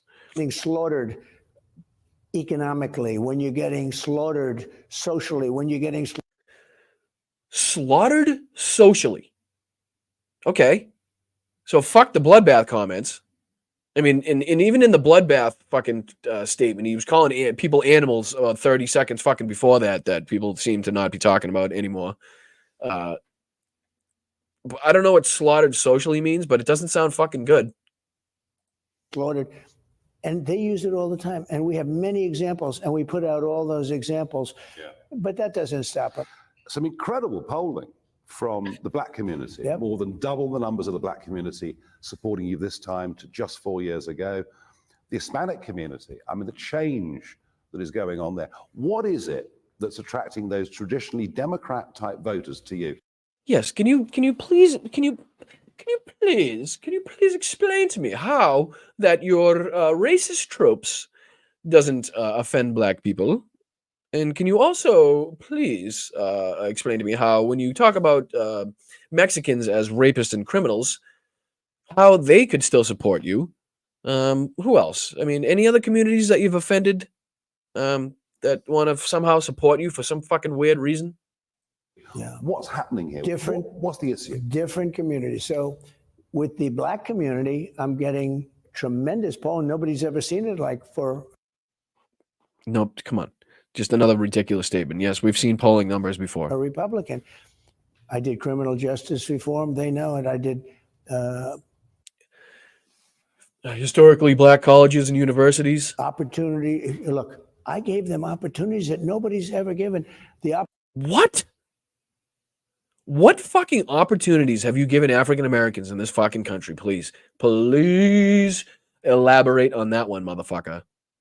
That's one I need to fucking hear. Opportunity zones and all of the other work that I've done with Tim Scott, a great senator. Oh, that's right. You've worked with a black guy before. That's right. He's worked. That should give him all the fucking street cred, right? Right there. What else do you need to do? Tim Scott, who I believe is white. From South Carolina, and a great guy, by the way. He ran, and I say he promotes me better than he promoted himself. He's unbelievable. He goes and he said, I don't like talking about myself. I said, that's actually a nice trait. Was that his or He doesn't like talking about himself, and he said that's a nice trait. Donald Trump just said not talking about yourself is a nice trait. That's how fucked up this conversation is. to be the VP? Yeah, well, he's one of the many people that people talk about, and he's certainly a very capable guy. But he's been incredible. But we did opportunity zones. But think of it: criminal justice reform, opportunity zones, and I funded the black. He's saying the same things. Here we go with the HBCUs, colleges and universities. Yep. And nobody did that for years and years. They didn't do it. They just wouldn't do it. He literally talks about it when he brings up this story. He usually talks about how fucking the people come to the White House. They came to the White House every year to get funding. They were getting funding. He speaks about it. I don't know if he talks about it here, but he usually brings up the story. Oh, they came in and I saw them in there and they said they have to come back every year and beg and shit. And I did it. I got it funded for a long time. For 3 years, the heads of these universities, I'd have on average probably 45, 50 people come every year. Yep, here we go. Yep. I said, why do you keep coming? Why? They said, because one of them said to me, rough. He said, one of them said to me, rough? Did he just turn into a fucking dog at the end of that sentence? One of them talked to me, rough! Rough! He was rough! Why? Stop fucking playing that one, asshole. They make us like we're like the old days, like from 150 years ago. And you know what? He said they make us feel. Remember, he's talking about African Americans here. Like beggars. And I said, why? He said, they make us come back every year. I said, we're going to take care of you long term. And I took care of them long term. I said, the only bad thing, I got them a lot of money, got them more money than they asked for the colleges. And they perform a very important function. And they do a great job. What's that function? What is that function? And so I took care of them, Nigel. And he has no fucking idea. Do you think he knows what HBCU stands for? Can we even get that far with Donald Trump? I said, the only bad thing is I've gotten to like you guys, and I'll never see you again. I probably will never see them again. But they don't have to come to Washington every year. Black people saw that. Hispanics, very entrepreneurial people. Yeah. I thought they were rapists and criminals. Didn't you say that when you came down that beautiful fucking fake golden escalator? Isn't that what you said? Isn't that what you said to rile up your base of fucking bigots, racists, and fucking hatred, just fucking hateful people? I'm pretty sure that's what you said, because I was listening when you said it, and I saw the video when you said it, because there's video of you saying it. So I know that's what you said. So why anybody on the face of this fucking planet in the Hispanic community would even fucking go as far as to say your name in support is fucking beyond me. They like me. I like I'm going to grab a drink. I'll be right back. All along Texas and the Texas. And kind of family values as well, perhaps quite important. I think there's family Christianity values. quite important in that community. I think so. All of He the thinks things. Values. Look, we're doing so well. Nobody's ever done well with the Hispanics like I've done, with the Black community. The whole thing has been amazing. Asian community. We're doing well with women. It just came out because women want security. They want to have security. Other countries are laughing at us. We have Iran building a nuclear weapon. That would have never happened with me. Well, a very bullish Donald Trump.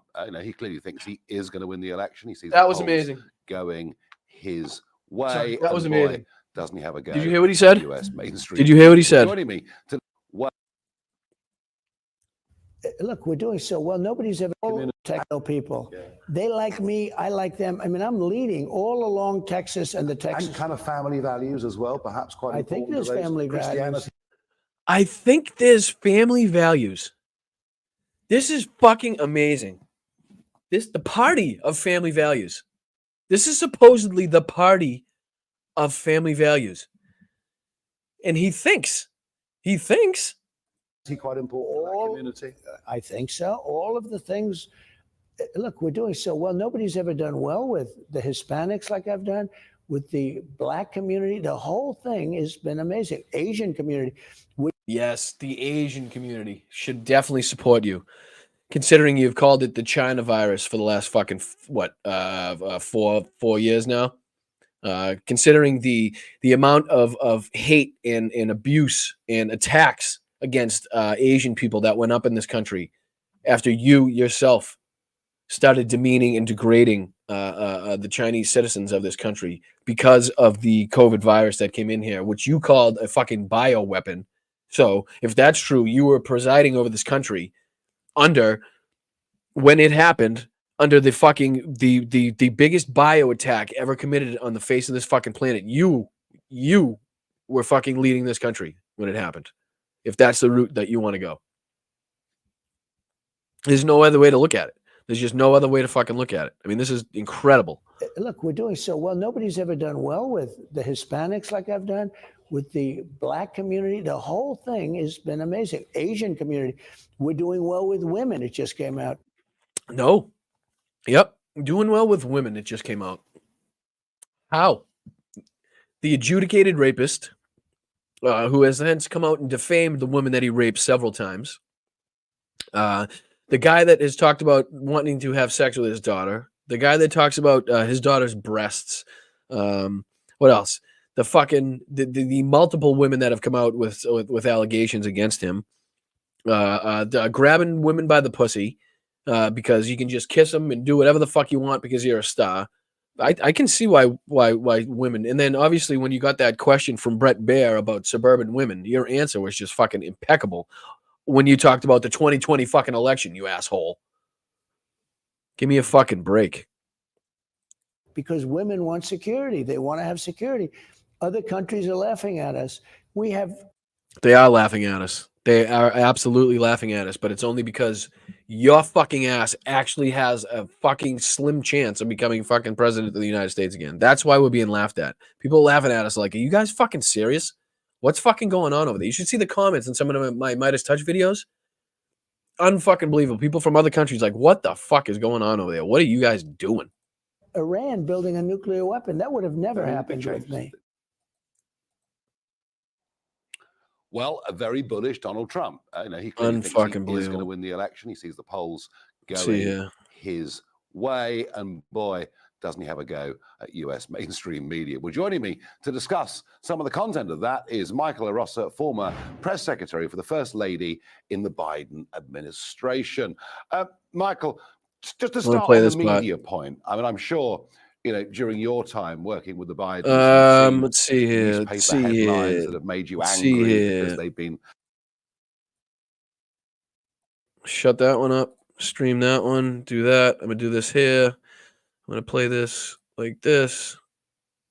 Where'd it go? How do I get there? Like this. I'm gonna do this. The left says it's a terrible thing to say. Trump doubling down on his comments today. That if you don't use certain rhetoric, if you don't use certain words that maybe are not very nice words, nothing will happen. Now, the Biden campaign also said that it raised $53 million in February with the Democratic National Committee, that they now have about $150 million cash on hand. That's a considerable fundraising advantage compared to Trump and the Republican National Committee. They haven't released their February numbers yet, but said that they had about $40 million cash on hand at the end of January. What? All right, so not only is Donald Trump spending a fucking fortune on legal bills and legal fees and attorney's fees and court fees, but the RNC has consistently been putting out more money than it's taking in. You just heard they raised $53 million. Joe Biden raised $53 million in 1 month. Donald Trump and the RNC have $40 million total in their coffers. Let's fucking do this, guys, okay? We talk about it all the time. From other YouTubers, from the fucking people that we watch, that how serious this is, okay? This is not a fucking joke. This is not something that we can just sit back and relax and hope for the best. This is the time for action. This is the time for speaking up. This is why I'm doing this. Because I want people to know that I will not fucking sit by and be silent while fucking this fascist fuck and his crew try to destroy everything that this fucking country is built on. Hi, Tegan. Hi, Annabelle. How are you? Love you guys. Thank you for being here. I appreciate you. I'll catch you on the Zoom. Tegan, you better be on the next Zoom. I missed you on the last one. If you guys hook up on my Patreon, we do live Zooms every month. We just kind of hang out and shoot the shit. I do one for one for the lower tiers, and then I do a VIP. If you sign up for the VIP, you get just a Zoom with me, and we chat. We talk about the latest happenings and what's going on. I think I'll do 10 more minutes, make it 3 hours. I know the mods are going to hate me. I'm sorry, Mel. I know I do it every time. I apologize. I know you have stuff to do, and it's hard to do it in 2 hours. It really is. I'm sorry. I do apologize because you made it clear to me that you had stuff to do, and I'm sorry. But last thing I want to do, let's get this out of here. I always want to make time for, who sent a sticker? Thank you, Lucky Star. Appreciate you guys. You guys are so fucking generous. You really are. The way you support this channel, the way you support other channels, the way we're building this community, the way the subscribers are going up, the people that are sharing our mods. Thank you so much to the mods, Mark, Andrea, Mel, obviously, everybody else that's helping out in any type of way whatsoever. Thank you, Carl, for helping me behind the scenes. Thank you, Adam, for helping me behind the scenes with stuff. Thank you, Peter, for just your incredible support and generosity. Everybody that's put in anything. Lisa, thank you so much. It's so very much appreciated. It's so very much needed in order to build this community. It's not something I like doing or saying or talking about, but it really is important. And I guess the more I say it, the more you guys help out, and the more you like, and the more you share, and the more you subscribe, and the more you donate, and the more you help me on Venmo and Patreon. So just check out the Patreon. Like I said, it's low level tiers. It's nothing crazy. You're not gonna go broke. If it's something you can afford, it's something you can afford. If it's not, then don't worry about it. I mean, I'm not here to make anybody feel uncomfortable because I am in a situation. Honestly, I'm pretty sure my bank account right now is negative about $400. I didn't even think that was possible. Honestly, I didn't think it was possible to go negative that much, but I guess it is. All right, so what I want to do, I want to make sure I find time for this because I haven't in the last couple shows. So what I want to do is just kind of go through a couple of the latest happenings in Ukraine. So what I'm going to do is I'm going to do this. Let me share screen. We're going to go to Ukraine. All right, here we go. Here we go. I'm going to do this so you guys can see it, and then I'm going to do this. All right, so we're on the Ukraine War Report Reddit. Basically just an amalgamation of different news articles and stuff. This is the Russian Black Sea Fleet that's been eliminated, which is just fucking incredible. So we got 1, 2, a submarine, 3, 4, 5, 6, 7, 8, 9, 10, 11, 12, 13, 14, 15, 16, 17, 18, 19, 20, 21, 22, 23, 24. So that's not bad for a country that has no navy. Let's just say that's pretty good for a country with no navy. Let's see here. This is in Kyiv Oblast. Valkyrie Volunteer Civilian Organization conducted training sessions where participants were taught the fundamentals of handling weapons. So here we are with women defending their country, doing what they need to do as volunteers, as civilians, doing shit that they should not have to do. Okay? This should not be something that the Ukrainian people should have to do. They should not be learning how to do hand grenades. They should not be learning how to handle AK-47s or 74s. Is that a 74? Might be a 74. It shouldn't happen. It shouldn't happen. But the Ukrainians are incredible people that have stepped up in every way imaginable to defend their homeland. Here's some of the other ships, the Yamal and the Azov taken out. Unconfirmed reports of 3 Su-27s destroyed and 30 Russian troops demilitarized at Belbek Air Base. That's pretty good. I know they were hitting hangars that had nuclear, what the fuck you call it? I can't even think of the name of them. The U.S. has a designation, but I can't think of the designation for the plane. What the fuck is this? Is that their anti-drone techniques? This is the idea of the Russian military personnel to counter Ukrainian FPV drones, weld antennas onto their infantry fighting vehicles. Oh, you gotta be kidding me. That is too good. That's too fucking good. German Bundestag warns against victimization of Russian and recent Moscow terror attack. Overnight, Ukrainian Air Force successfully stressed the Yamal and the Azov Republikas landing ships in a temporarily occupied Sevastopol. In addition, the Russian Black Sea Fleet communications center and several infrastructure facilities were hit. Let's go. Let's go. Let's see what else we got. Usually they post, I don't know if I can show this shit, though. Curse on a story from the life of the Russian soldier. No more in the... I'll be careful with this, I guess. Should I? No, I won't do it. I want to go to the Sevastopol, Crimea. Play.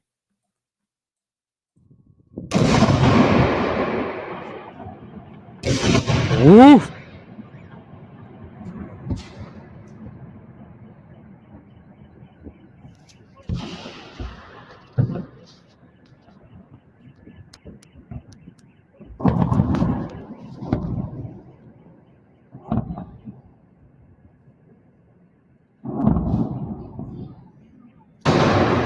Wow.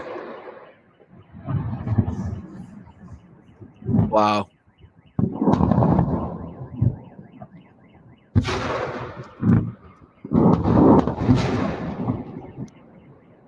Wow.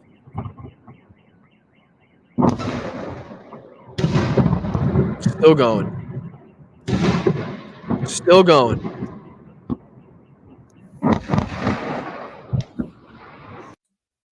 We're going to put that into the category of fuck around and find the fuck out is what we're going to consider that one. And I don't know how to get out of it. Here we go. That's what we're going to call that one. That's the fuck around and find out. Oh, I hate how it brings me to the top every fucking time. Every single time. All right, so we just did that one. I want to find the, the numbers from the last 24 hours. Let's see. Russian tank. Jesus. Russian tank damaged, abandoned from Ukrainian strike, suffers a catastrophic explosion. All right, I'll check out. I'll always like seeing a Russian tank. A little turret toss. Let's get a little turret toss going here. Ready? There's a turret. Too bad. I've seen better tosses. It's a good, 20, 30 feet in the air, though. It's a good 20, 30 feet in the air. I'll take it. Give it like a 6. I'll give it like a 6. What the fuck is this now? All right, see if I can go down to the, come on. Go down to the numbers. We just saw that one. This is, I didn't even have the time to say goodbye to them. No, shut up. About the horrific death of his relatives under the rubble of his house. He was rescued. His wife was rescued after an hour and a half after the rubble. Дедушка мій був тут, і, получається, жінка моя була. Моя бабуся тут була, дедушка мій був тут, і, получається, жінка моя була. Під завалами вона от в тій стороні була. Получається, там комната наша була. He's talking about his family being under the rubble. He's talking about the missiles that hit the house. Я був на позиції якраз, то не знав. Ну, я чувствував вже, що щось Look at that, dude. Well, look at that. Look at how fucking sad that is. Look at the destruction. Look at the damage. Now, what is the purpose? What is the military objective here? Why is this a viable military target? A fucking civilian's house. You know? Like, you can almost understand to a point, fucking, however you want to call it, a legitimate war, a legitimate, fucking, there's rules to war. There's fucking rules to war. And it just seems like nobody abides by those anymore. There was a reason that we came up with them. There's a reason that after World War II and war crimes and fucking crimes against humanity, there's a reason these things were talked about. And it's just, I don't know. It's sad to me that we can't seem to do anything about it.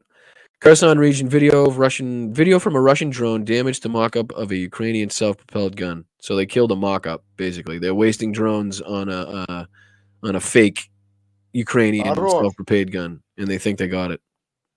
Yeah, good job. You killed nothing. Ooh, here's another one from Sevastopol. Let's go. Let's fucking go, people.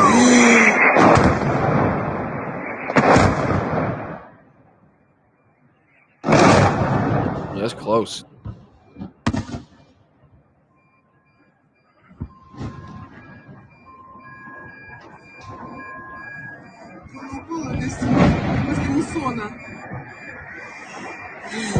В центре! В центре! Упало в центре! Woo-hoo-hoo-hoo! Look at that. Let's fucking go. All right, I won't keep you guys any longer. Let's see if I can get back here to me.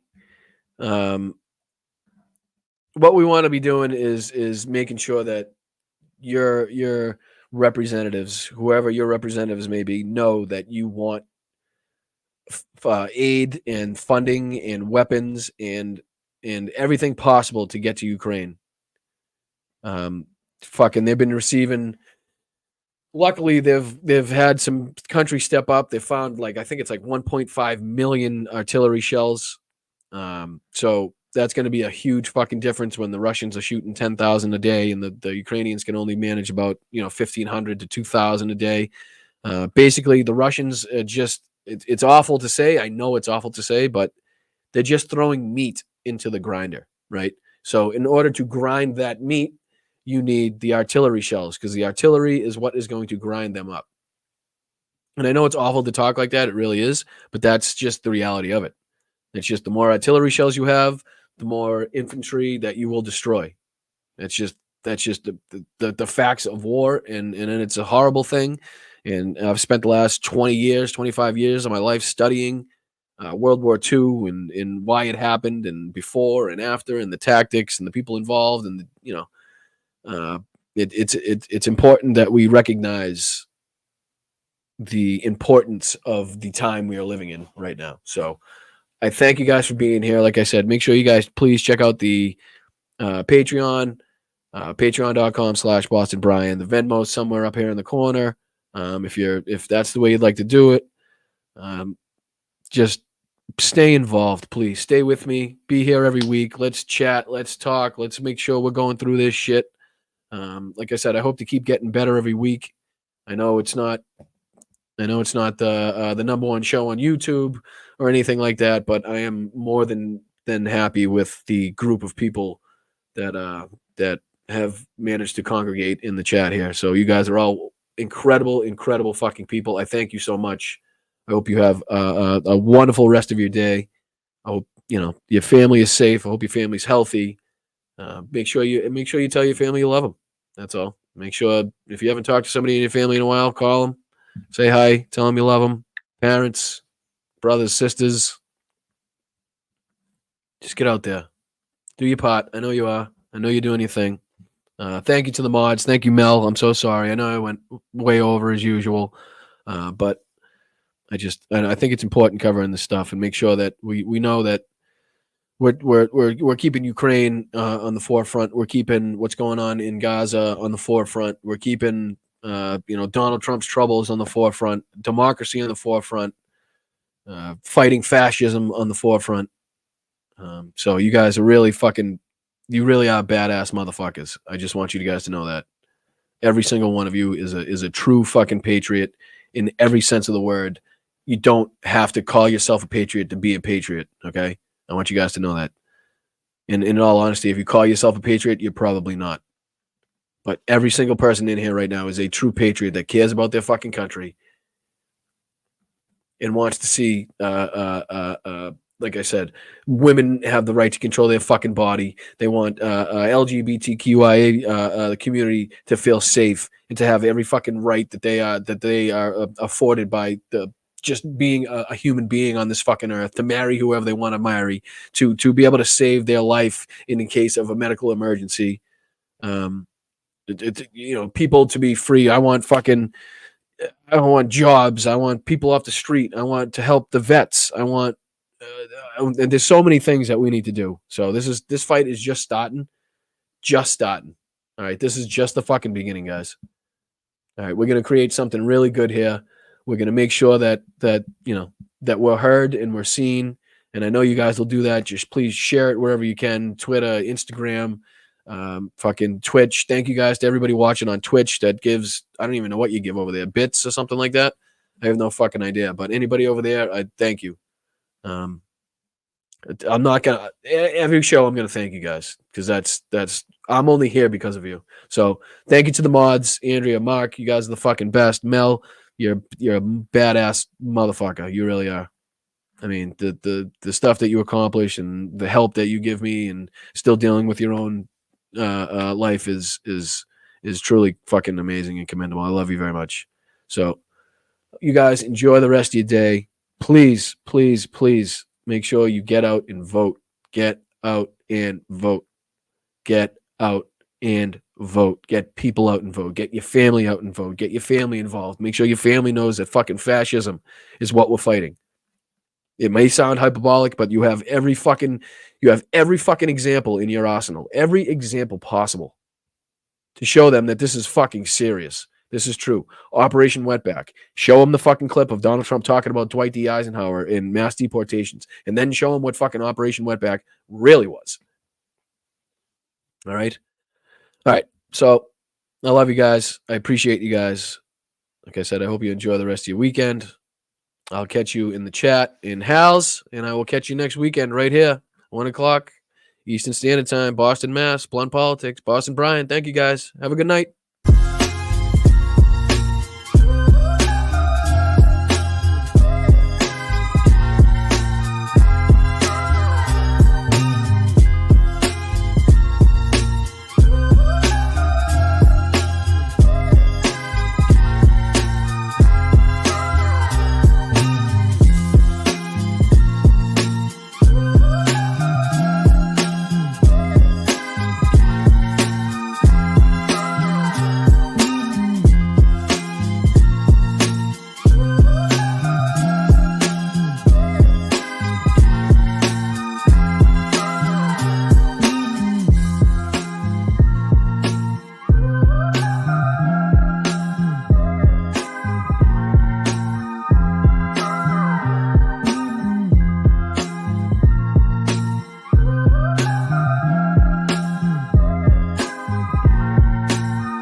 I hate seafood. I don't eat seafood. Don't tell anybody else in Boston I'll lose my fucking Boston card. But no, don't adopt it.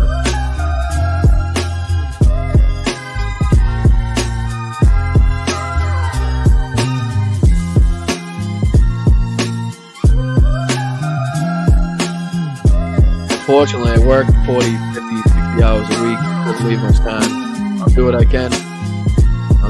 I appreciate you being here while I'm here, though. We'll grow. We'll get there. Love you guys.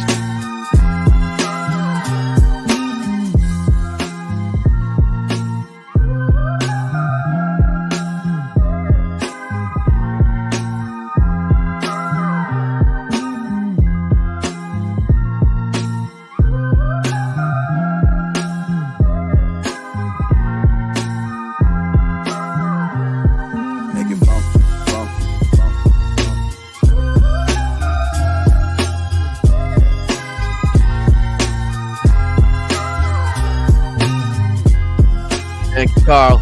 Appreciate you, brother. Thank you for all your help. Thank you for dealing with me behind the scenes. And Beth, thank you for all your efforts.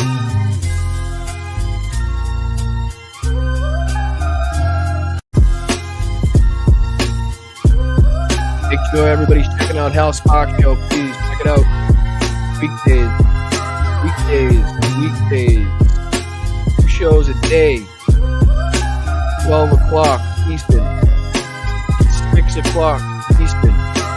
Saturdays, 12 o'clock. Please check them out.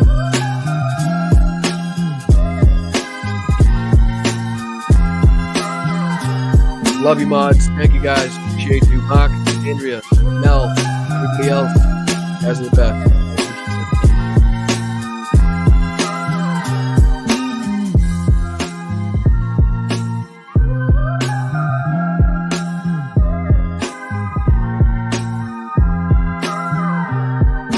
Thank you, Karen.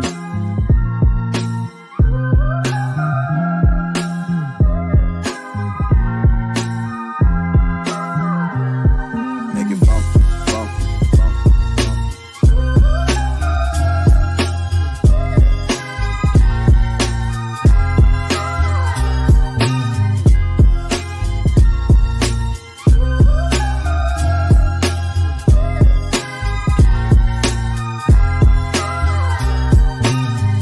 Appreciate your slacks. Thank you for your support. Thank you for being here. For being a good guy. Supporting Mark. I do appreciate